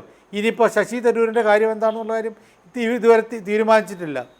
അങ്ങനെയുള്ള കുറേ ആളുകൾ പോകാനായിട്ട് കാലുയർത്തി നിൽക്കുന്നുണ്ട് എങ്കിൽ അതിനെക്കുറിച്ച് പറയുന്നതാണ് തെറ്റെന്നുള്ള ഒരു ചോദ്യമുണ്ട്. സ്വാഭാവികമായിട്ട് ആ ഒരു പ്രശ്നമുണ്ട്. അതിനേക്കാളൊക്കെ അപ്പുറത്ത് ഇങ്ങനെ ഉണ്ടാകും. BJPയുടെ പച്ച പിടിക്കുന്നുള്ള കാര്യത്തിൽ ഒരു സംശയവുമില്ല. അത് കോൺഗ്രസ് പാലോട് രവിക്ക് മാത്രമല്ല എല്ലാ ആളുകൾക്കും ബോധ്യമായ കാര്യമാണ്. BJPയുടെ 4-5% മാത്രം വോട്ട് ഷെയർ ഓരോ മണ്ഡലത്തിലും ഉണ്ടായിരുന്ന പാർട്ടി, ആ പാർട്ടിക്ക് ഇപ്പോൾ ഉള്ളത് വളരെ കൂടിയ വോട്ട് ഷെയറാണ്. വളരെ ശക്തമായിട്ട് അത് 15, 16, 20, 25 പറഞ്ഞാൽ മുന്നോട്ടേക്ക് പോയിക്കൊണ്ടിരിക്കുകയാണ്. ഒരു ലോക്സഭാ മണ്ഡലത്തിൽ അവർ ജയിച്ചു. നേരത്തെ ഒരു നിയമസഭാ മണ്ഡലത്തിൽ നേമത്ത് ജയിച്ചതാണ്. അപ്പോൾ അങ്ങനെയൊക്കെ ഉണ്ടാകുമ്പോൾ സ്വാഭാവികമായിട്ടും BJPയുടെ വളർച്ച കണ്ട് ഭയക്കുന്ന ഞാൻ കാണുന്ന അങ്ങനെയാണ്. അത് ഉണ്ടാവാതിരിക്കാൻ കുറേ കൂടി ജാഗ്രത പുലർത്തണം എന്ന് പറയുന്ന അവസ്ഥയിൽ ഇപ്പോഴതല്ല. ഇപ്പോൾ നമ്മൾ നോക്കും, ഈ ശശി തരൂർ കുറേ കാര്യങ്ങൾ പറയും. അദ്ദേഹം പാർട്ടിയുടെ വർക്കിംഗ് കമ്മിറ്റി അംഗമാണ്, പ്രവർത്തക സമിതി അംഗമാണ്. ആ പ്രവർത്തക സമിതി അംഗത്തെ തിരുവനന്തപുരത്ത് കാലുകുത്തിക്കില്ല എന്ന് ഇവിടെ മുരളീധരൻ പറഞ്ഞില്ലേ? അതെങ്ങനെയാണ്? പ്രവർത്തക സമിതി അംഗത്തെ കാലുകുത്തിക്കില്ല എന്ന് പറയണമെങ്കിൽ ഒന്നുകിൽ പാർട്ടിയുടെ സംഘടനാ ജനറൽ സെക്രട്ടറിക്ക് പറയേണ്ടി വരും, അതല്ലെങ്കിൽ പാർട്ടി പ്രസിഡന്റ്. രാഹുൽ ഗാന്ധിക്ക് പോലും പറയാൻ പറ്റും, അദ്ദേഹം ഒരു പ്രവർത്തക സമിതി അംഗം മാത്രമാണ്. അപ്പോൾ അങ്ങനെ പറയുന്നതിന് പകരം ഇവിടെ ഇപ്പോൾ ശശി തരൂരിനെ ചോദിച്ച പോലെ എന്താണ് അദ്ദേഹത്തിൻ്റെ സ്ഥാനം, അത് പറയാനുള്ള അദ്ദേഹത്തിന് എന്ത് അധികാരമാണ് ഉള്ളതെന്ന് ചോദിക്കുന്ന ഒരവസ്ഥ. ഇത് പാലോട് രവി പരസ്യമല്ലാതെ പറഞ്ഞൊരു കാര്യത്തിന് നടപടിയെടുത്തുവെങ്കിൽ മുരളീധരനെതിരെ നടപടി വേണ്ടതല്ലേ? അതല്ലെങ്കിൽ ഈ ശശി തരൂർ ചെയ്ത് ശരിയാണെന്ന് പറയുന്നത്, കാരണം സ്വന്തം പാർട്ടിക്കെതിരെ രൂക്ഷമായിട്ട് ചെയ്യുമ്പോൾ ഒന്നുകിൽ നടപടി എടുക്കേണ്ടിയിരുന്നു, നടപടിയും എടുക്കുന്നില്ല. അപ്പോൾ സ്വാഭാവികമായിട്ടും ഈ തരത്തിലൊരു വല്ലാത്തൊരു പ്രതിസന്ധിയിൽ കെട്ടി നിൽക്കുകയാണ് കോൺഗ്രസ്. അങ്ങനെയുള്ള ഒരു അവസരത്തിൽ വീണ്ടും പ്രതിസന്ധി ഉണ്ടാക്കി തീർക്കുന്നു. പാലോട് രവി പറയുമ്പോൾ അത് പുറത്ത് വിട്ട ആൾക്കാർ, കാരണം സ്വാഭാവികമായ വിമർശനമാണ് പാലോട് രവി നടത്തിയതെന്ന് KPCC പ്രസിഡന്റിനോ പ്രതിപക്ഷ നേതാവിനോ പറഞ്ഞാൽ മതി. അദ്ദേഹം പറഞ്ഞത് ശരിയല്ലേ? കാരണം ഇങ്ങനെ പോയി കഴിഞ്ഞാൽ വീണ്ടും അധികാരത്തിൽ വരും LDF. അത് വരുത്താതിരിക്കാൻ നമ്മളെല്ലാവരും ശ്രമിക്കണമെന്ന് പറഞ്ഞ പ്രശ്നം അവിടെ തീരുമായിരുന്നു. ഇത് വഷളാക്കിയതാരാ? ഇത് വഷളാക്കിയത് ഇപ്പോഴത്തെ KPCC പ്രസിഡന്റും ഇപ്പോൾ ഒന്നും മിണ്ടാതിരുന്ന പ്രതിപക്ഷ നേതാവ് തന്നെയല്ലേ. ഇത്തരമൊരു പ്രശ്നം വരുമ്പോൾ അതിനെങ്ങനെ അമിക്കബിളായിട്ട് ഇപ്പോൾ എനിക്ക് തോന്നുന്നു വേണു പറഞ്ഞുള്ള കാര്യം വളരെ കൃത്യമാണ്. കാരണം ഇത് പരിഹരിക്കാൻ ഇത് കത്തിപ്പടരാതിരിക്കാൻ വേണ്ടിയിട്ടാണ് പറയുന്നത്. അദ്ദേഹം പറഞ്ഞ മുഴുവൻ ഞാൻ കേട്ടു, അതിൽ കുഴപ്പമുള്ളൊരു കാര്യമില്ല, പാർട്ടി നന്നാക്കാൻ പറഞ്ഞാണ്. ഇത് KPCC പ്രസിഡന്റ് പറയാൻ പറ്റുമായിരുന്നു, പ്രതിപക്ഷ നേതാവിന് പറയാൻ പറ്റുമായിരുന്നു. പക്ഷേ അവിടെ പാലോട് രവിക്കെതിരെ നടപടി എടുത്തോടു കൂടിയിട്ട് രംഗം മാറി. പാലോട് രവി രാജിവെച്ചു എന്ന് പറയുമ്പോൾ ഞങ്ങൾ ആരും പറയാതെ രാജിവെച്ചാൽ രാജി സ്വീകരിക്കാതിരിക്കാമല്ലോ. രാജി സ്വീകരിച്ച് കഴിഞ്ഞതിന് ശേഷം അതിന് പകരം വേറെ ആൾ വെച്ചു, താൽക്കാലികമായാലും ഇല്ലെങ്കിലും ശക്തനെ DCC പ്രസിഡൻ്റാക്കി വെച്ചല്ലോ. അപ്പോൾ അതോട് കൂടിയിട്ട് പാലോട് രവിയുടെ രാജി ആവശ്യമായിരുന്നു, അനിവാര്യമായിരുന്നു എന്ന് KPCC ഊന്നി പറയുകയാണ് ചെയ്യുന്നത്. ഇതാണ് പാർട്ടി ചെന്നുവിട്ടിട്ടുള്ള ഏറ്റവും വലിയ അബദ്ധവും. ശരി, മടങ്ങി വരാം. ശ്രീ ബി റജി, അങ്ങനെ KC വേണുഗോപാൽ പറഞ്ഞതിനെ പോലും റദ്ദ് ചെയ്യുന്ന നിലയിലേക്ക് ഈ നടപടി മാറിയത് എന്തുകൊണ്ടാണ് എന്നുള്ള സംശയമാണ് അപ്പോഴും ബാക്കി നിൽക്കുന്നത്. ശ്രീ എ സജീവൻ അതാണ് വിശദീകരിക്കുന്നത്. ബി റജി, നോക്കൂ, എല്ലാ പാർട്ടിക്കും അതിൻ്റെതായ ആഭ്യന്തര സംവിധാനങ്ങളുണ്ട്. ഇപ്പോൾ ഞാൻ ചോദിക്കട്ടെ, ഇടതുപക്ഷത്തിനെ സംബന്ധിച്ച് അവരുടെ സംസ്ഥാന സമ്മേളനത്തിന് മുമ്പുണ്ടായിരുന്ന പാർട്ടി സമ്മേളനങ്ങളിൽ എന്തെല്ലാം തരത്തിലുള്ള വിമർശനങ്ങളാണ് ഉൾപാർട്ടി ജനാധിപത്യത്തിൻ്റെ ഭാഗമായി അവർ സംസാരിച്ചിട്ടുള്ളത്. ആലപ്പുഴയായാലും തിരുവനന്തപുരം ജില്ലയിലായാലും ഇടുക്കിയിലായാലും അതുപോലെ നോക്കൂ, മംഗലപുരത്തുള്ള അവിടുത്തെ ഏരിയ കമ്മിറ്റി സെക്രട്ടറി പാർട്ടി സമ്മേളനം കഴിഞ്ഞിട്ട് നേരെ BJPയുടെ ഓഫീസിലേക്കാണ് ചെന്ന് കയറിയത്. അതൊക്കെ അത്തരത്തിൽ ഉള്ള ഉൾപാർട്ടി ജനാധിപത്യങ്ങളുടെ ചർച്ചയുടെ ഭാഗമായിട്ട് പല പാർട്ടികളിലും നടക്കും. അവരത് നടപടി സ്വീകരിക്കും. അതൊക്കെ പാർട്ടിയുടെ താങ്കൾ പറയുന്നതൊക്കെ കറക്റ്റ് ആണ്. അത് തന്നെയാണ് KC വേണുഗോപാൽ പറയുന്നത്. അങ്ങനെയുള്ള പ്രശ്നങ്ങൾ ചൂണ്ടിക്കാട്ടുന്നു. ഒരു തെരഞ്ഞെടുപ്പ് വരാനിരിക്കെ പ്രവർത്തകർ കൂടുതൽ പ്രവർത്തിക്കേണ്ടതിന്റെ ആവശ്യകത പറയുന്നു. അത്രയും വരെ ഓക്കെയാണ്. അതിന് പിന്നാലുള്ള നടപടി അപ്പോൾ എന്തിനായിരുന്നു? അവിടെയാണ് സംശയം. അത് രണ്ടും കൂടി ചേർന്ന് പോകുന്നില്ല. ശ്രീ ബി റജി, നോക്കൂ, നടപടി അദ്ദേഹം രാജ്യസന്നദ്ധത അറിയിച്ചു, KPCC രാജി സ്വീകരിച്ചു. ഇതിനു മുൻപും അദ്ദേഹം രാജ്യസന്നദ്ധത അറിയിച്ചിട്ടുണ്ടായിരുന്നല്ലോ. അന്ന് എന്തായിരുന്നു സ്വീകരിക്കാതിരുന്നത്? നോക്കൂ, രാഷ്ട്രീയ കാലാവസ്ഥ അതാത് സമയത്തെ അവസ്ഥകളെ അനുസരിച്ചാണ് KPCC നേതൃത്വം വിലയിരുത്തുന്നത്. അത് ആ ഒരു ചോദ്യം KPCC നേതൃത്വം ആണ് അതിന് മറുപടി നൽകേണ്ടത്. അതിന് മറുപടി പറയാൻ ഞാൻ ആളല്ല. ഇവിടെ ബഹുമാന്യനായ അഡ്വക്കേറ്റ് K അനിൽകുമാർ അദ്ദേഹം പറഞ്ഞു BJPയെയും CPMനെയും ബഹുമാന്യനായ രാഹുൽ ഗാന്ധി താരതമ്യം ചെയ്തു എന്ന് അദ്ദേഹം കേരളത്തിൽ വന്നപ്പോൾ നമ്മൾ മനസ്സിലാക്കേണ്ടത് അദ്ദേഹം പറഞ്ഞ വാക്കുകളെ വക്രീകരിക്കരുത്. അദ്ദേഹം പറയുന്നത് മനുഷ്യനോടുള്ള സമീപനത്തിൽ, ഒരു മനുഷ്യജീവികളോടുള്ള സഹതാപം കാട്ടുന്നതിൽ, അവരുടെ വൈകാരികമായി അവരുടെ പ്രശ്നങ്ങളെ പരിഹരിക്കുന്നതിൽ BJPയും CPMും ഒരേ നിലപാടാണെന്നാണ് അദ്ദേഹം പറഞ്ഞത്. കാരണം 150-160 ദിവസമായി സെക്രട്ടേറിയറ്റ് നടയിൽ സത്യാഗ്രഹം ഇരിക്കുന്ന ആശാവർക്കർമാരുടെ പ്രശ്നം പരിഹരിക്കുവാൻ പാർട്ടി സന്നദ്ധമാകുന്നില്ല എന്ന സാഹചര്യം കൂടി മനസ്സിലാക്കിക്കൊണ്ടാണ് അദ്ദേഹം അത് പറഞ്ഞത്. അതേസമയം കോൺഗ്രസ് ഓരോ വ്യക്തികളുടെയും അവരുടെ ഇംഗിതമനുസരിച്ച് അല്ലെങ്കിൽ അവരെ ഓരോരുത്തരെയും സിംഗിളായിട്ട് എടുത്തുകൊണ്ട് അവരുടെ പ്രശ്ന പരിഹാരത്തിന് നേതൃത്വം നൽകുന്നു എന്നാണ് പറഞ്ഞത് ഉദ്ദേശിക്കുന്നത്. പിന്നെ മറ്റൊരു കാര്യം, ഇന്ത്യയിലെ 12 കോടി ജനങ്ങളെ റെപ്രസെൻറ്റ് ചെയ്താണ് ബഹുമാന്യനായ രാഹുൽ ഗാന്ധി പാർലമെൻറ്റിൽ ഇരിക്കുന്നത്. BJPക്കെതിരെ അതിശക്തമായ പോർമുഖം തുറക്കുന്ന ഒരു പാർട്ടി എന്ന് പറയുന്നത് ഇന്റർനാഷണൽ കോൺഗ്രസ് ആണ്. കേരളത്തിൽ മാത്രം വേരോട്ടമുള്ള CPM വിചാരിച്ചാൽ ഇന്ത്യയിലെ BJPയുടെ വളർച്ചയെ തകർക്കാൻ പറ്റുമോ? ഇവിടെ 10 വർഷമായിട്ട് 9.5 വർഷമായിട്ട് ഭരണത്തിലിരിക്കുന്ന CPM അല്ലേ ഇവിടെ BJPയുടെ വളർച്ചയ്ക്ക് ഒരു പരിധി വരെ ഇതിന് ഉത്തരവാദികൾ.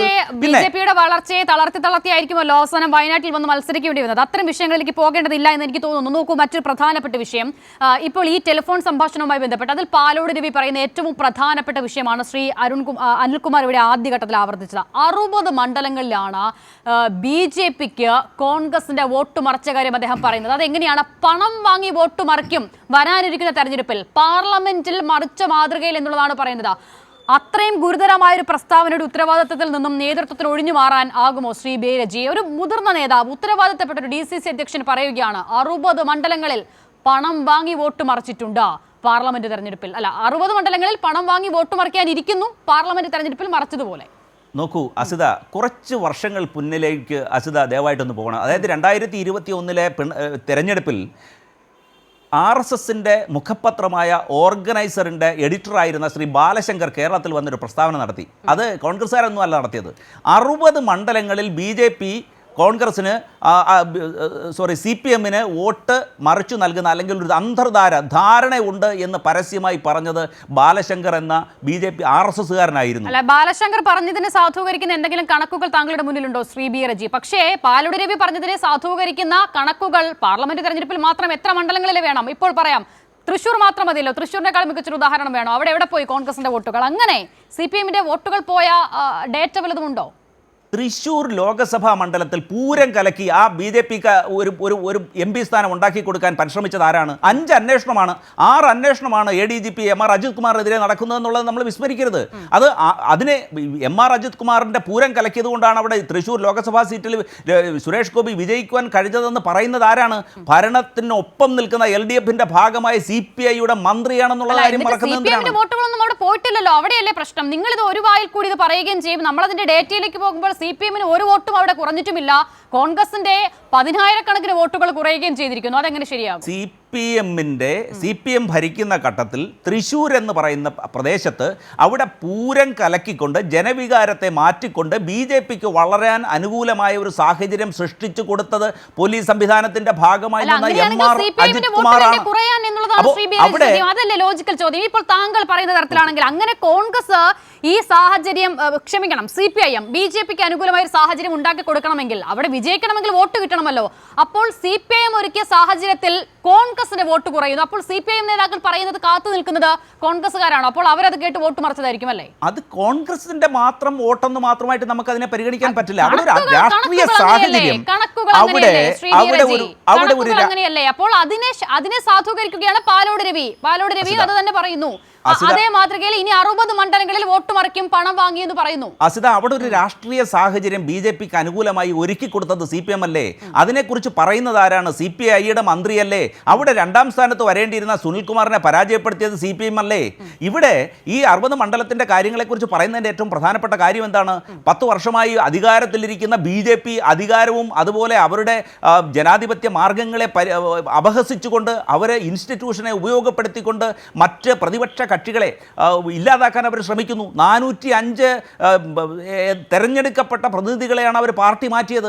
അപ്പോൾ അങ്ങനെ അധികാരം ഉപയോഗിച്ച്, പണം ഉപയോഗിച്ച്, ഇലക്ട്രൽ ബോണ്ട് വഴി അവർക്കാണ് ഏറ്റവും കൂടുതൽ തുക കിട്ടിയത്. ഏതാണ്ട് 6000. അങ്ങനെ BJP അധികാരവും പണവും ഉപയോഗിച്ച് സ്വാധീനിച്ചാൽ പോകാൻ നിൽക്കുന്നവരാണ് കോൺഗ്രസ് നേതാക്കളെന്ന് താങ്കൾ അടിവരയിടുകയാണോ? ഈ 10 വർഷത്തെ ഭരണത്തിൽ ഇവിടെ BJP വളരുവാൻ അനുകൂലമായ ഒരു, അല്ലെങ്കിൽ അവർക്ക് അനുകൂലമായിട്ടോ അല്ലെങ്കിൽ രാഷ്ട്രീയ സാഹചര്യം അത് തടസ്സപ്പെടുത്തേണ്ടതിന്റെ ഉത്തരവാദിത്വം ഇവിടെ CPM-നുണ്ടല്ലോ, അല്ലെങ്കിൽ ഇവിടുത്തെ ഭരണത്തിനുണ്ടല്ലോ. കോൺഗ്രസിനില്ലേ?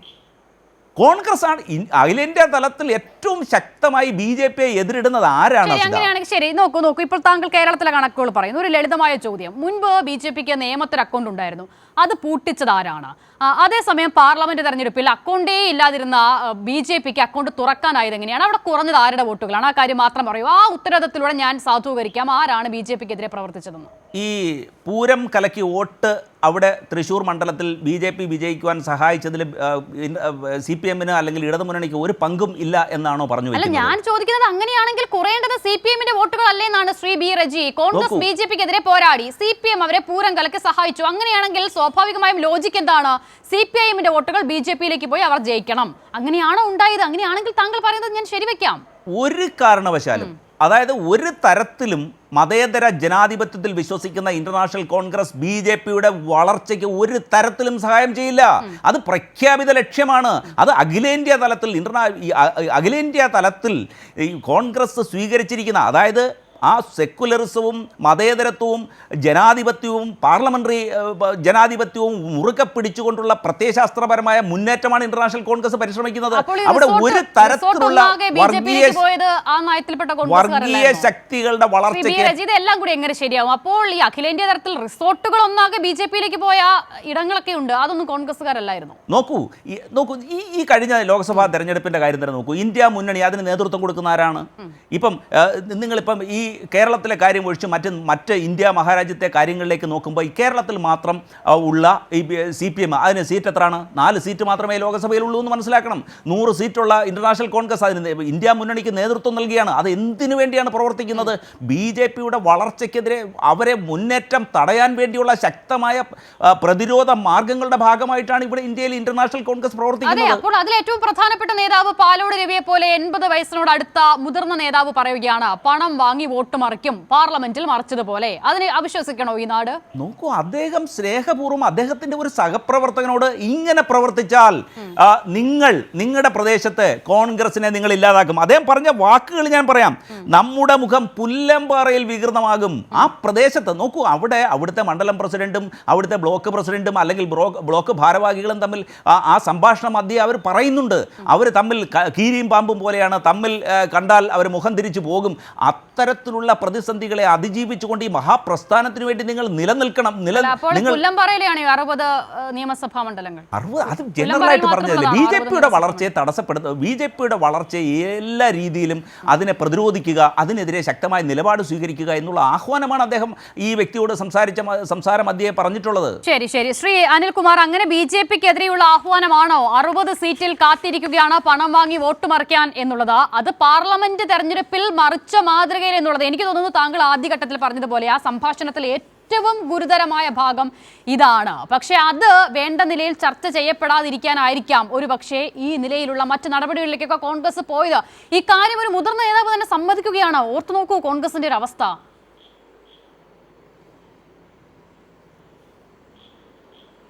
അല്ല, ഇവിടെ 4 പ്രധാനപ്പെട്ട കാര്യങ്ങൾക്ക് ഉത്തരം പറയേണ്ടതുണ്ട്. ഒന്ന്, രാഹുൽ ഗാന്ധി കോൺഗ്രസിനെയും ബി.ജെ.പിയെയും CPM-നെയും സമീകരിച്ചു. എന്നിട്ട് കോൺഗ്രസ് പറയുന്നത് CPM-നും ബി.ജെ.പിക്കും ആളുകളോടൊരു സമീപനമാണ്. ഇന്ത്യ രാജ്യം പട്ടിണി സൂചികയിൽ 111 മുഞ്ഞുകുത്തി. കാരണം മോദി അധികാരത്തിൽ വന്ന ശേഷം രാജ്യത്ത് പട്ടിണിക്കാരുടെ എണ്ണം പെരുകുകയാണ് ചെയ്തത്. ഇതാണ് കോൺഗ്രസിൻ്റെ അഖിലേന്ത്യാ നേതൃത്വത്തിൻ്റെ നിലപാട്. കേരളമാകട്ടെ ഇന്ത്യ രാജ്യത്ത് ഏറ്റവും പട്ടിണി കുറഞ്ഞു എന്ന് മാത്രമല്ല, അടുത്ത നവംബർ 1 കൂടി പട്ടിണി ഇല്ലാത്ത കേരളം സൃഷ്ടിക്കപ്പെടും. അപ്പോൾ പട്ടിണി കൈകാര്യം ചെയ്യുന്ന കാര്യത്തിൽ എങ്ങനെയാണ് മോദിയും പിണറായി ഒരുപോലെ വരുന്നത്? ഡൽഹി ചെല്ലുമ്പോൾ മോദി പട്ടിണി ഉണ്ടാക്കുന്നവനും കേരളത്തിൽ വരുമ്പോൾ മോദി പട്ടിണി ഇല്ലാതാക്കുന്നവനും എന്ന് രാഹുൽ ഗാന്ധി പറയുമ്പോൾ എങ്ങനെയാണ് അദ്ദേഹത്തിന് ദേശീയ പ്രതിപക്ഷ നേതാവായിട്ടിരിക്കാൻ പറ്റുന്നത്? അപ്പോൾ തിരുവനന്തപുരത്ത് വരുമ്പോൾ വയനാട് മത്സരിക്കേണ്ടി വന്നതിൻ്റെ ഗതികേട് കൊണ്ട് ഇവിടുത്തെ KPCCക്കാർ എഴുതി കൊടുക്കുന്ന എന്തും വായിക്കുന്ന ഒരാളായി രാഹുൽ ഗാന്ധി മാറി. കേരളത്തിൽ 6 ലക്ഷം മനുഷ്യർക്ക് വീട് വെച്ച് കൊടുത്ത ലൈഫ് മിഷൻ നടപ്പാക്കിയത് രാഹുൽ ഗാന്ധി കണ്ടില്ലേ? അത് പാവപ്പെട്ടവനോടുള്ള ആർദ്രത കൊണ്ടല്ലേ? പാവപ്പെട്ടവൻ പഠിക്കുന്ന സ്കൂൾ നന്നാക്കുന്നതും പാവപ്പെട്ടവൻ പോകുന്ന ആശുപത്രികൾ നന്നാക്കിയതും കണ്ടില്ലേ? 1600 രൂപ വെച്ച് 62 ലക്ഷം വീട്ടിൽ പണം കൊടുക്കുന്ന സാമൂഹ്യ സുരക്ഷാ പെൻഷൻ രാഹുൽ ഗാന്ധിയുടെ പാർട്ടി ഈ കേരളം ഭരിക്കുമ്പോൾ എത്രയാ? 600, അതും കുടിശ്ശിക. LDF 1600, അതും 62 ലക്ഷം വീട്ടിൽ. അപ്പോൾ സാധാരണക്കാരോട് അങ്ങനൊരു സമീപനം മോദിക്ക് ഇന്ത്യയിലുണ്ടോ? അപ്പോൾ കേരളത്തിലെ പിണറായി സർക്കാർ ചെയ്യുന്നത് പോലെ മോദി ഇന്ത്യ മുഴുവൻ ഈ കാര്യങ്ങൾ ചെയ്തുകൊണ്ടിരിക്കുന്നു എന്നാണ് രാഹുൽ ഗാന്ധി പറയുന്നതെങ്കിൽ അദ്ദേഹത്തെ പ്രതിപക്ഷ നേതൃസ്ഥാനം രാജിവെക്കണം. കാരണം മോദിക്ക് പറ്റിയ പ്രതിപക്ഷ നേതാവാണ് രാഹുൽ ഗാന്ധി. അതാണ് ഒരു കാര്യം. രണ്ടാമത്തെ കാര്യം, ബി.ജെ.പി എങ്ങനെയാണ് കോൺഗ്രസ് ശക്തിപ്പെടുത്തുന്നത്? ഒന്നാമത് ബി.ജെ.പിയുടെ ഏറ്റവും വലിയ ദ്രോഹം എന്താണ്, ദോഷം എന്താണ്?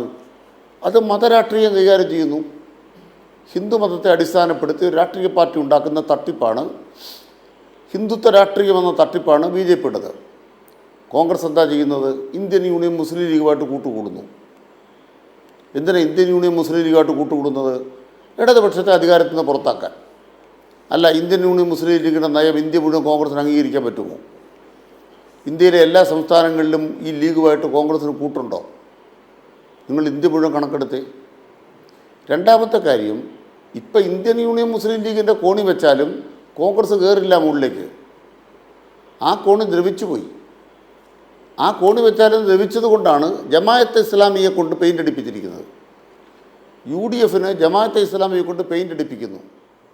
എന്നിട്ട് UDFനെ രക്ഷിക്കാൻ നമ്മുടെ കൈവെട്ട് സംഘമായ SDP-ക്കാർ വരുന്നു. ഞാനിപ്പോൾ തൊടുപുഴയിലിരുന്ന ചർച്ച പങ്കെടുക്കുന്നത്. ഇവിടെ വന്നപ്പോഴാണ് ജോസഫ് മാസ്റ്ററുടെ ആ കൈവെട്ടിയ സംഭവം ഓർക്കുന്നത്. ആ കൈവെട്ട് സംഘത്തിൻ്റെ ഒരു പാർട്ടിയെ കൂട്ടിച്ചേർത്ത്, SDP-യെ കൂട്ടിച്ചേർത്ത്, അവരോടൊപ്പമല്ലേ ജമാഅത്തെ ഇസ്ലാമിയെ കൂട്ടിയല്ലേ നിങ്ങൾ പാലക്കാട് കോൺഗ്രസ് പ്രവർത്തിച്ചത്?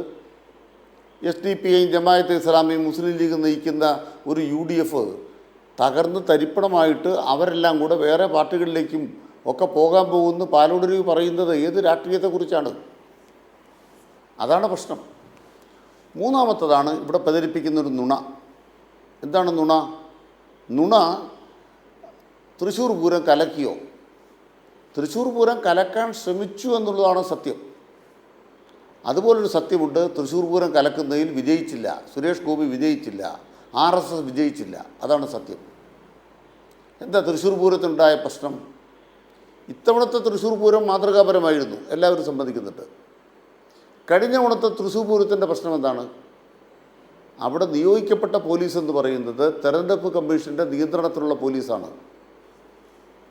തെരഞ്ഞെടുപ്പ് കമ്മീഷൻ ഒരു ഇലക്ഷൻ പ്രഖ്യാപിക്കുമ്പോൾ ഉദ്യോഗസ്ഥന്മാരെ അവരാണ് നിശ്ചയിക്കുന്നത്, സംസ്ഥാന സർക്കാരല്ല.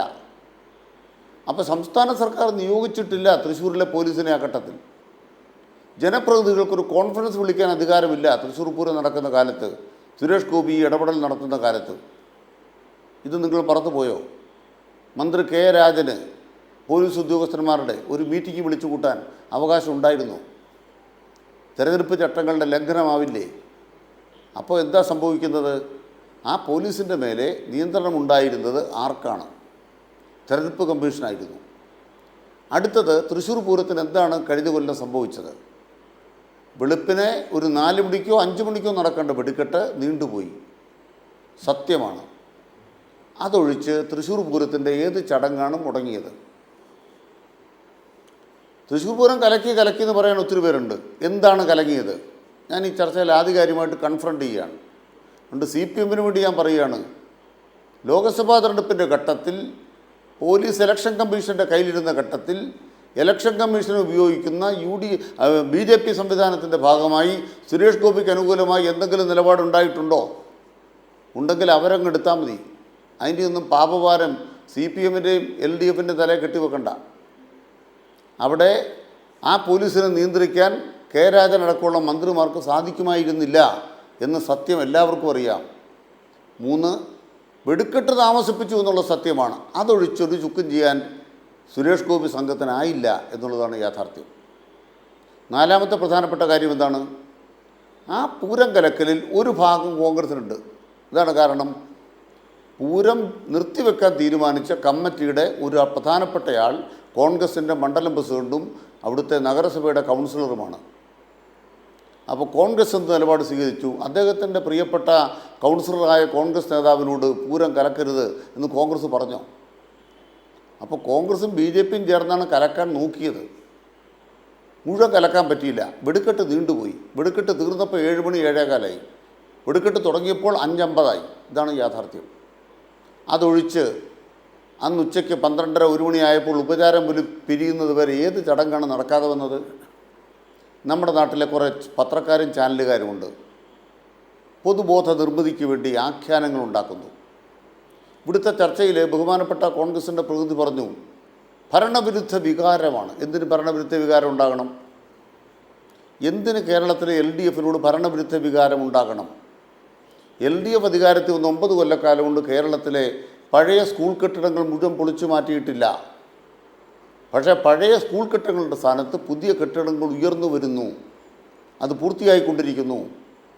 ഇപ്പോൾ നിലവിലുള്ള കെട്ടിടങ്ങളിൽ എന്തെങ്കിലും കുറവുണ്ടെങ്കിൽ അത് ഞങ്ങളുടെ ജാഗ്രത കുറവ് കൊണ്ടല്ല, അത് സമയത്ത് പരിഹരിക്കുന്നതിൽ മുൻപുണ്ടായിരുന്ന UDF സർക്കാരിൻ്റെ പരാജയം കൊണ്ടാണ്.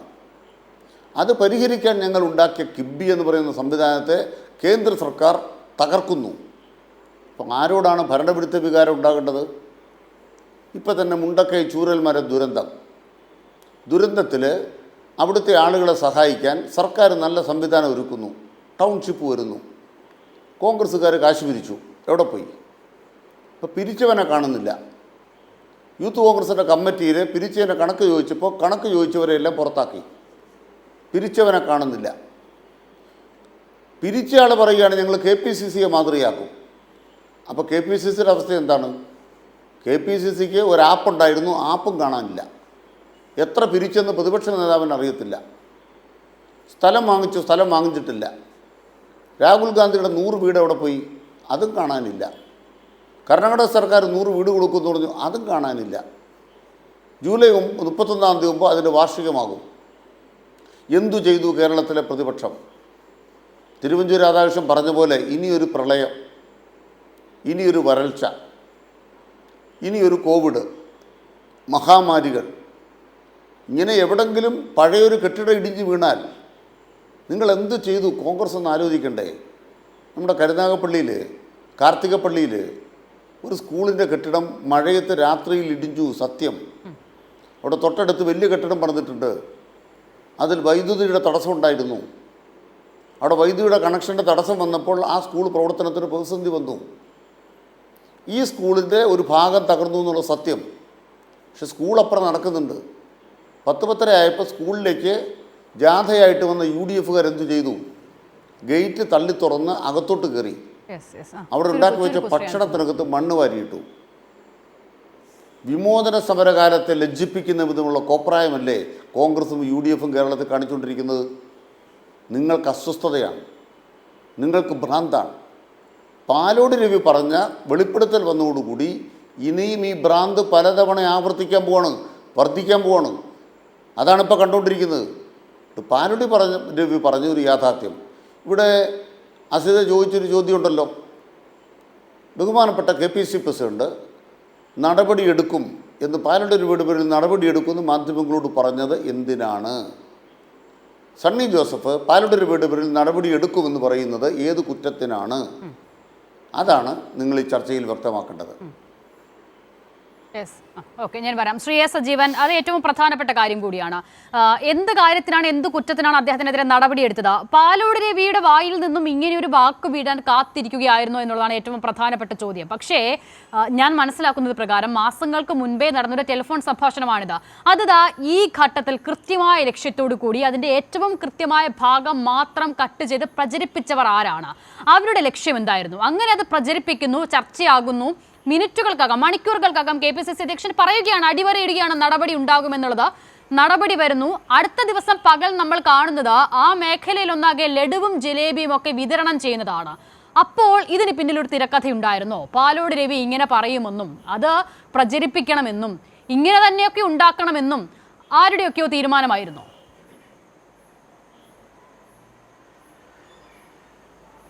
ഇതിൽ വെറുമൊരു തിരക്കഥ എന്ന് പറഞ്ഞാൽ പോരാ. കാരണം ഇതിൽ വലിയ ഗൂഢാലോചന സംശയിക്കേണ്ടതുണ്ട്. കാരണം ഇത് ഈ അടുത്ത ദിവസങ്ങളിലൊന്നും ഉണ്ടായതല്ല. പാലോട് രവി ഇപ്പോഴത്തെ ഘട്ടത്തിൽ സണ്ണി ജോസഫ് KPCC പ്രസിഡന്റ് ആയതിനു ശേഷം നടത്തിയിട്ടുള്ള ഒരു പരാമർശമല്ല ഇത്.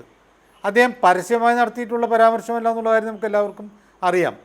പാർട്ടിയെ വെല്ലുവിളിച്ചുകൊണ്ട് അദ്ദേഹം സോഷ്യൽ മീഡിയയിൽ എന്തെങ്കിലും പോസ്റ്റ് ഇട്ടതായിട്ട് പോലും നമ്മൾ കണ്ടിട്ടില്ല. സ്വാഭാവികമായിട്ട് അദ്ദേഹത്തിൻ്റെ ഒരു സഹപ്രവർത്തകനോട്, പ്രത്യേകിച്ച് അവിടെ നടക്കുന്ന ഗ്രൂപ്പിസത്തിനെതിരെ ഒരു വാണിംഗ് കൊടുക്കുന്നതിൻ്റെ ഭാഗമായിട്ട് പാർട്ടിയുടെ മൊത്തമായിട്ടുള്ള പ്രശ്നങ്ങളെക്കുറിച്ചുള്ള ഒരു നേതാവിൻ്റെ ആകുലതയും വ്യഥയുമാണ് അദ്ദേഹം അവിടെ വ്യക്തമാക്കിയിട്ടുള്ളത്. അത് ഫോണിലൂടെ ഒരാളോട് പറയുന്നു. അങ്ങനെയുള്ള ഫോണിൽ സംഭാഷണം റെക്കോർഡ് ചെയ്യുക എന്ന് പറയുന്നത് തന്നെ തെറ്റായ കാര്യമാണ്. അതാണിപ്പോൾ ഇവിടെ എന്താണ് AICC general secretary KC Venugopal പറഞ്ഞിട്ടുള്ളത്. എന്തിനാ റെക്കോർഡ് ചെയ്യുന്നുള്ള കാര്യം അദ്ദേഹം ചോദിക്കുന്ന കാര്യം ഇതാണ്. ഇതൊരു പ്രശ്നമുണ്ട്. ഇത് റെക്കോർഡ് ചെയ്ത് ഇത്രയും കാലമായിട്ട് വെച്ചിട്ട് ഈ പാലോട് രവി പാർട്ടി വിരുദ്ധമായിട്ടുള്ള നടപടിയാണ് എടുത്തതെങ്കിൽ ഇത് അന്നേ തന്നെ പുറത്തേക്ക് കൊണ്ടുവരാമായിരുന്നു. പാലോട് രവി പാർട്ടി വിരുദ്ധനാണ്, അദ്ദേഹം പാർട്ടി തകർക്കാൻ വേണ്ടി ഇതങ്ങനെയൊക്കെ പറഞ്ഞു എന്ന് പറഞ്ഞ് അതൊന്നും പറയാതിരുന്നതിന് ഇപ്പോൾ അദ്ദേഹത്തിനെതിരെ ഈ നീക്കം നടത്തുന്നത് വളരെ കൃത്യമാണ്. പാലോട് രവിയെ അവിടെ നിന്ന് പോച്ചു കാണിക്കണം. സ്വാഭാവികമായിട്ടും മറ്റ് DCC പ്രസിഡന്റുമാരെ മാറ്റുന്നതോടൊപ്പം പാലോട് രവിയെ മാറ്റിയാൽ നമുക്ക് ഒന്നും പറയാൻ പറ്റും. കാരണം അങ്ങനെ ഒരു തീരുമാനം KPCC അഴിച്ചുപണിയുടെ ഭാഗമായിട്ട് വരാൻ പോകുന്നത് കേട്ടതാണ്. അത് പാലോട് രവിയുടെ പേരുണ്ടായിരുന്നോ എന്ന് നമുക്കറിയില്ല. പാലോട് രവിയെപ്പോലെ വളരെ കാലമായിട്ട് പാർട്ടി പ്രവർത്തനം നടത്തി പാർട്ടിയെ നയിച്ചിട്ടുള്ള ഒരു നേതാവ്, ജനപ്രതിനിധിയായിരുന്ന ഒരാൾ, അങ്ങനെയുള്ള ഒരാൾക്കെതിരെ ഇങ്ങനെയൊരു സംഭവം കൊണ്ടുവന്നാൽ തന്നെ ഇപ്പോഴീ KC വേണുഗോപാൽ പറഞ്ഞത് ഈ സണ്ണി ജോസഫിനെ അറിയാമായിരുന്ന കാര്യമല്ലേ. അദ്ദേഹം പണ്ടെപ്പോഴോ പറഞ്ഞാണ് പാർട്ടിയെ നന്നാക്കാൻ പറഞ്ഞത്. സണ്ണി ജോസഫും ഇതേപോലെ തന്നെ KC വേണുഗോപാൽ പറഞ്ഞ പോലെ തന്നെ ഞാനത് മുഴുവനും കേട്ടു എന്ന് പറഞ്ഞിട്ടുണ്ട്. മുഴുവനും കേട്ട KC വേണുഗോപാലിന് അത് പാർട്ടി വിരുദ്ധമല്ല എന്ന് തോന്നുന്നുണ്ട് എങ്കിൽ സണ്ണി ജോസഫിന് മാത്രം എങ്ങനെ തോന്നി? എന്തുകൊണ്ട് പ്രതിപക്ഷ നേതാവ് കേട്ടില്ല എന്ന് വെച്ചാൽ ഈ ചോദ്യങ്ങളുണ്ട്. കേട്ടില്ല എന്ന് കേട്ടിട്ടുണ്ടായിരിക്കും എന്നാണ് നമുക്ക് അറിയാവുന്ന കാര്യം. അപ്പോൾ അങ്ങനെയാണെങ്കിൽ പാർട്ടി നേതൃത്വം തീരുമാനിക്കേണ്ടേ? അല്ലെങ്കിൽ KPCC യോഗം വിളിച്ചു ചേർത്ത് പറയാം, ഒരു DCC പ്രസിഡന്റ് ഇങ്ങനെ പാർട്ടി വിരുദ്ധമായിട്ട് നടത്തിയതായിട്ട് നമ്മളുടെ ശ്രദ്ധയിൽപ്പെട്ടിട്ടുണ്ട്. ഇതിനെക്കുറിച്ച് ചർച്ച ചെയ്യണം, ഈ എന്ത് നടപടിയെടുക്കണം. അങ്ങനെ KPCC യോഗം വിളിച്ചു ചേർത്തിട്ടില്ല, ഒന്നും വിളിച്ചു ചേർക്കാതെയാണ് പെട്ടെന്ന് അദ്ദേഹത്തിൻ്റെ രാജി ചോദിച്ചു വാങ്ങിയെന്നുള്ളൊരു സംശയം ആർക്കില്ല. കാരണം KPCC പ്രസിഡന്റ് പറഞ്ഞിട്ടുണ്ട്, നടപടി എടുക്കുമെന്ന് പറഞ്ഞാൽ അത് ഈ പാലോട് രവി സ്വമേധയാ ഞാനിത് പറഞ്ഞ് എനിക്ക് എൻ്റെ ഭാഗത്ത് തെറ്റുപറ്റി എന്ന് പറഞ്ഞിട്ട് രാജിക്കത്ത് കൊടുത്താലല്ലോ. അപ്പോൾ ഇത് ചോദിച്ചു വാങ്ങിയതാണ്. അപ്പോൾ അങ്ങനെ ഉണ്ടാകുമ്പോൾ സ്വാഭാവികമായിട്ടും പാലോട് രവിക്കെതിരെയുള്ളൊരു ഗൂഢാലോചന എവിടെ ഉണ്ടായിട്ടുള്ള കാര്യത്തിൽ സംശയമില്ല. ഇതാണ് നമ്മൾ ഏറ്റവും കൂടുതൽ ശ്രദ്ധിക്കേണ്ടത്. ഒരുപക്ഷെ നോക്കൂ, പാലോട് രവി പറയുന്ന കാര്യങ്ങൾ ഇതൊക്കെ തന്നെയാണ്. പരസ്പരമുള്ള അതാണ് പാലോട് രവി പറയുന്നത് പോലെ അവസാനം എടുക്കാച്ചിറക്കമാകും എന്ന് പറയുന്നത്. അങ്ങനെ കോൺഗ്രസിനെ ആക്കി തീർക്കുന്നത് ഈ പരസ്പരമുള്ള കാലുവാരലാണല്ലേ. ആ ഓഡിയോയിൽ ഉടനീളം അത് തന്നെയാണ് പറയുന്നത്. പക്ഷെ അത് തനിക്കെതിരെ കൂടി ഇങ്ങനെ തിരിയുമെന്നുള്ളത് ഒരുപക്ഷെ അദ്ദേഹം കരുതിയിട്ടുണ്ടാകില്ല. തീർച്ചയായിട്ടും അദ്ദേഹം ഒരു പ്രാദേശികമായ ഒരു വിഷയത്തെക്കുറിച്ച് സംസാരിച്ചു തുടങ്ങുമ്പോൾ അദ്ദേഹത്തിൻ്റെ മനസ്സിലുള്ള സംസ്ഥാനത്തുടനീളം ഉള്ള പ്രശ്നങ്ങളെക്കുറിച്ച് അദ്ദേഹം തൻ്റെ സഹപ്രവർത്തകനോട് പറയുന്നതാണ്.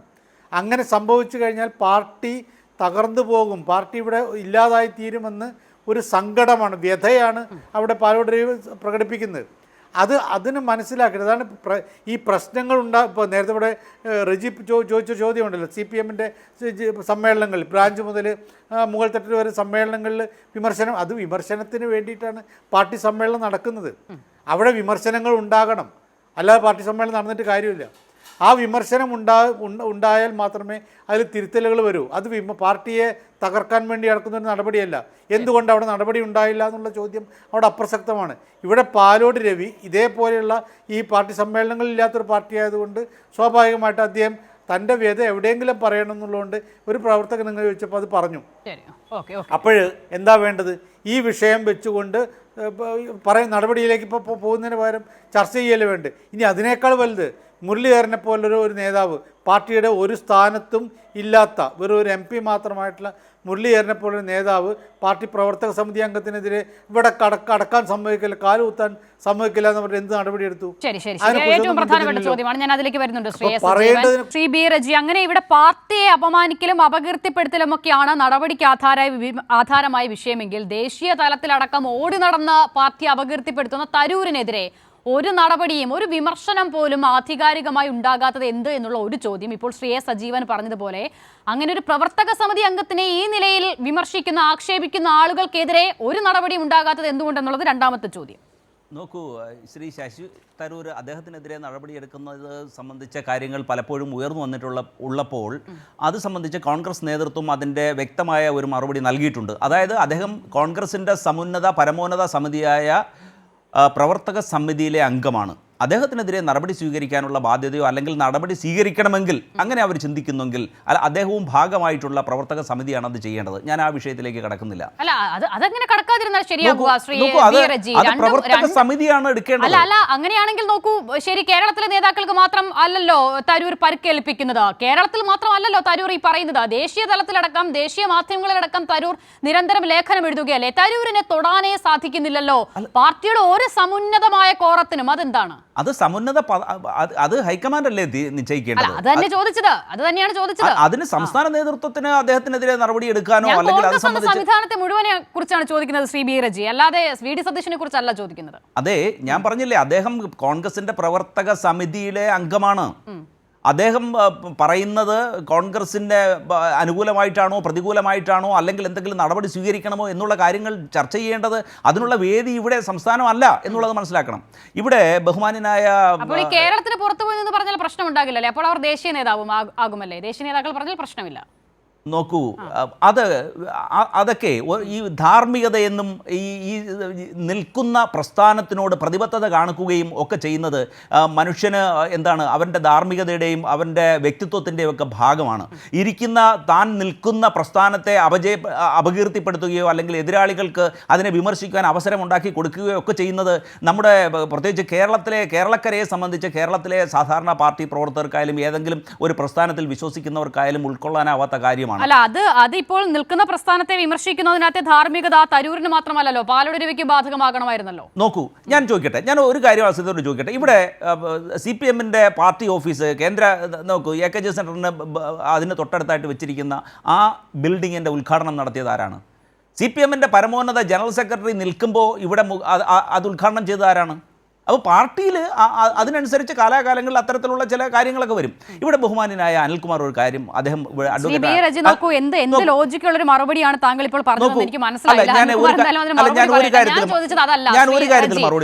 ഞാൻ ചോദിച്ചത് അതല്ല, പാർട്ടി വിരുദ്ധ പ്രവർത്തനമാണെങ്കിൽ പാർട്ടി അപകീർത്തിപ്പെടുത്തുന്നതാണ് പ്രശ്നമെങ്കിൽ തരൂർ അപകീർത്തിപ്പെടുത്തിയതുപോലെ ഈ സമീപകാലത്ത് പാർട്ടി അപകീർത്തിപ്പെടുത്തിയ നേതാവില്ല. അത് കേരളത്തിൽ മാത്രമല്ല, ദേശീയ തലത്തിൽ പോലും അപകീർത്തിപ്പെടുത്തുക എന്ന് പറഞ്ഞാൽ എങ്ങനെയാണ്? താങ്കൾ തന്നെ പറഞ്ഞതുപോലെ കോൺഗ്രസ് നേതാക്കളൊക്കെയും കോൺഗ്രസ് ഒന്നാകെ BJP-ക്കെതിരെ പോരാടുമ്പോൾ അവരുടെ നേതാവിനെ ഉയർത്തി കാണിച്ചാണ് തരൂരിന്റെ പ്രസ്താവനകൾ. ഇനി തരൂരിനെതിരെ നടപടി സ്വീകരിക്കാൻ കഴിയാത്തത് താങ്കൾ പറയുന്നത് പോലെ പരമോന്നത നേതൃത്വത്തിൽപ്പെട്ട ആളാണെങ്കിൽ ആ നേതൃത്വത്തിൽപ്പെട്ട ഒരു നേതാവിനെതിരെയാണ് ഇവിടെ മുരളീധരൻ ഇങ്ങനെ വിമർശനം പരസ്യമായി ആക്ഷേപമായി ഉന്നയിക്കുന്നത്. അപ്പോൾ മുരളീധരനെതിരെ നടപടിയെടുക്കണ്ടേ?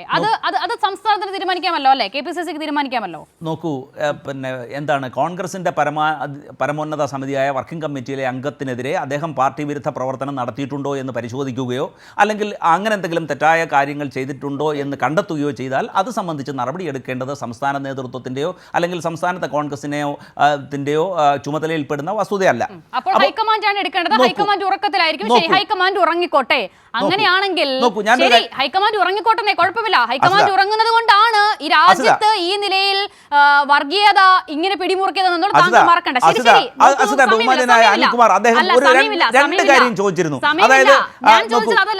കലക്കിയതിന്റെ സംബന്ധിച്ച് അത് മറ്റൊരു വിഷയമല്ലേ? ദയവായി എനിക്ക് സമയമില്ല.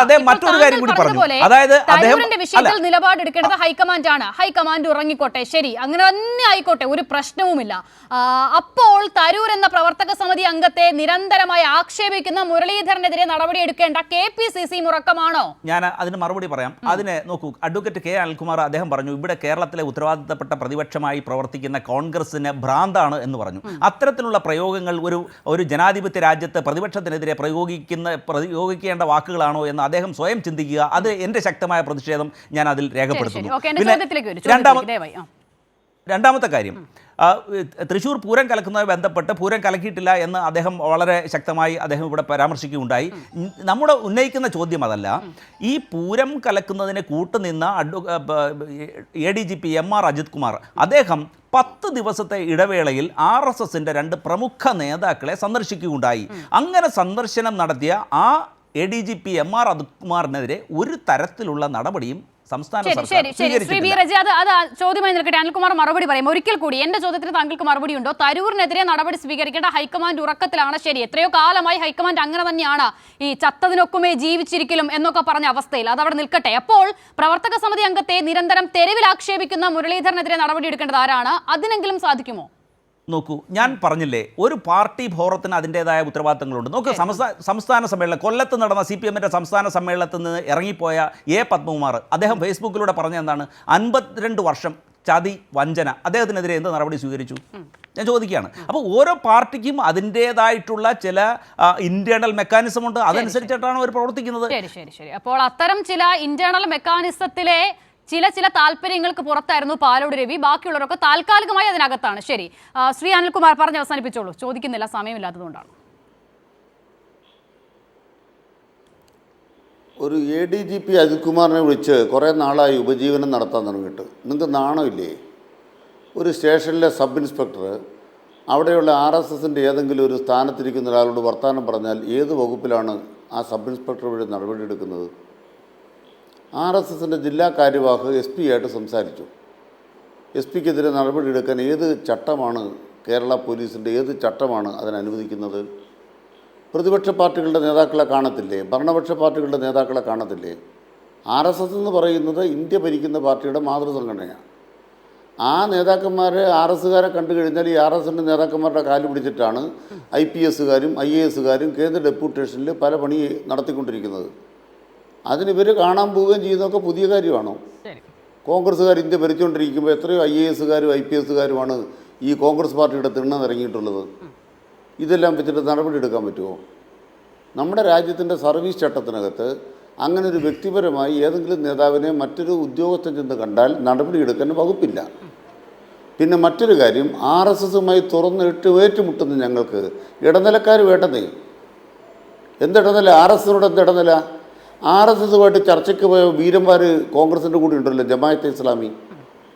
ആ ജമാഅത്തെ ഇസ്ലാമിക്കാർ KPCC ഓഫീസ് വന്നപ്പോൾ ചോദിക്കാൻ മേലായിരുന്നു, എന്തായിരുന്നു ഡൽഹിയിൽ RSSുമായിട്ട് ചർച്ച നടത്താൻ പോയത്? എന്താണ് ചർച്ചയുടെ മിനിറ്റ്സ്?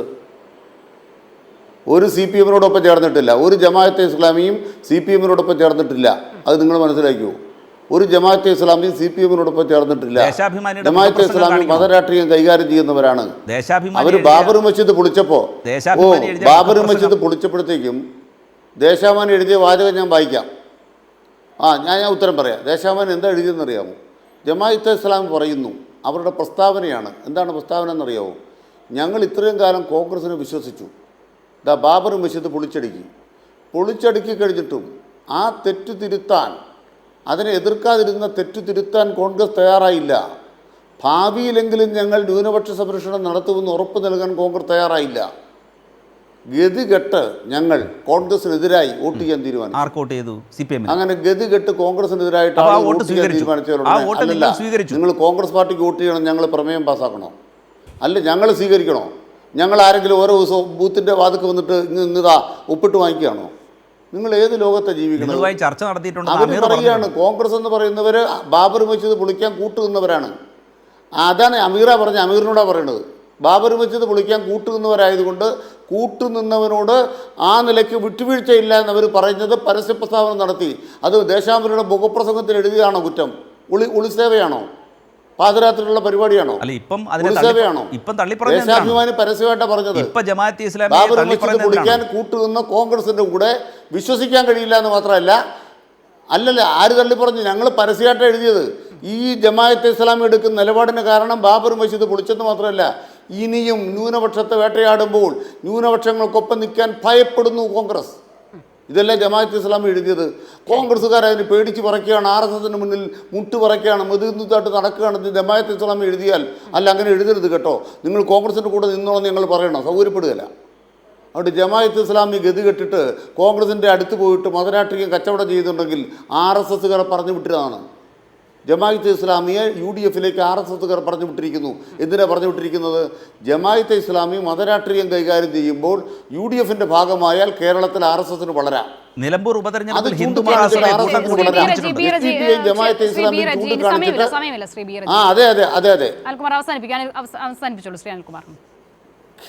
മഹാസഭയെ, ഏത് ഹിന്ദു മഹാസഭ? നിങ്ങൾ താടിയും തലപ്പാവും വെച്ച് ഒരുത്തനെ ഞങ്ങളുടെ ആഫീസിലേക്ക് കയറ്റി വിട്ടിട്ട് ഫോട്ടോ എടുത്തുകൊണ്ട് പോയി. അവൻ ആരാണെന്ന് ആർക്കും ഒരു വിവരമില്ല. ഇലക്ഷൻ്റെ ആഫീസ് തുറന്നു വെച്ചാൽ ചിലവർ ഫോട്ടോ എടുക്കാൻ വരും. ഉടനെ അത് ഹിന്ദു മഹാസഭയാണ്. അയാളുടെ പേര് നിങ്ങൾക്ക് പറയാമോ? റജി പേര് പറ, പന്നവൻ്റെ പേരൊന്ന് പറ. ഒരു തൊപ്പി വെച്ച ഒരാൾ വന്നല്ലോ, സന്യാസി എന്ന് പറഞ്ഞു, അയാളുടെ പേര് പറയാം. സംഘടനയുടെ പേര് പറയാൻ ആഗ്രഹിക്കുന്നു. ഞാൻ റജിക്ക് സമയം തന്നേക്കാം. അത്രയൊക്കെ ഉള്ളൂ ഹിന്ദു മഹാസഭ. അറിയാം. ഏത് സംഘടന? ഹിന്ദു മഹാസഭ. ഏത് സംഘടന? നിങ്ങൾ ഫാൻസി ഡ്രസ്സിൽ നിങ്ങൾ വ്യാജന്മാർ നിങ്ങളുടെ പാർട്ടി ഉണ്ടാക്കുന്നില്ലേ? വ്യാജ തിരിച്ചൽ കാർഡ് ഉണ്ടാക്കിയില്ലേ? വ്യാജ തിരിച്ചൽ കാർഡ് ഉണ്ടാക്കിയവന്മാർ ഒരു വ്യാജസ്വാമി ഉണ്ടാക്കി. വ്യാജ തിരിച്ചൽ കാർഡ് ഉണ്ടാക്കിയവർ വ്യാജസ്വാമി ഉണ്ടാക്കി ഞങ്ങളുടെ ആഫീസിൽ കയറ്റി വിട്ട് ഫോട്ടോ എടുത്തു. എന്നിട്ട് ഹിന്ദു മഹാസഭ. ഏത് ഹിന്ദു മഹാസഭ? ഹിന്ദു മഹാസഭയാണ്. അതുകൊണ്ട് ഞങ്ങൾ പറയുന്നത് കൃത്യമാണ്. പറയട്ടെ, ഞങ്ങൾ എന്താ സംശയം? ഏത് ഹിന്ദു മഹാസഭ? അങ്ങനെ ഒരു സാധനം ഇല്ലല്ലോ, അങ്ങനെ ഹിന്ദു മഹാസഭ ഇല്ലല്ലോ. അതുകൊണ്ട് പറയട്ടെ, ജമാഅത്തെ ഇസ്ലാമിയെ KPCC ഓഫീസിലേക്ക് പറഞ്ഞു വിട്ടത് RSS ആണ്. ജമാഅത്തെ ഇസ്ലാമിയെ RSS പറഞ്ഞു വിട്ടിരിക്കുന്നത് എന്തിനാണ്? കേരളത്തിൽ RSSന് വളരണമെങ്കിൽ SDPM ജമാഅത്തെ ഇസ്ലാമിയും ചാരിയെ വളരാൻ പറ്റൂ. ആ കെണിയിൽ നിങ്ങൾ വീണു, അത്രേ ഉള്ളൂ കാര്യം.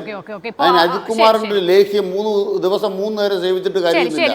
ശ്രീ അനിൽകുമാർ, ശ്രീ എസ് സജീവൻ ക്ഷമിക്കുക, സമയപരിമിതി കൊണ്ട് ഞാൻ അവസാനിപ്പിക്കുകയാണ്. അപ്പോൾ അതേ ചാരൽ ഇപ്പോൾ തരൂരിലും ചാരി നിൽക്കുന്നോ കോൺഗ്രസ് എന്നുള്ളതാണ് ഏറ്റവും അവസാനത്തെ ചോദ്യം. വളരെ നന്ദി 3 പേർക്കും ചർച്ചയിൽ ചേർന്നതിന്.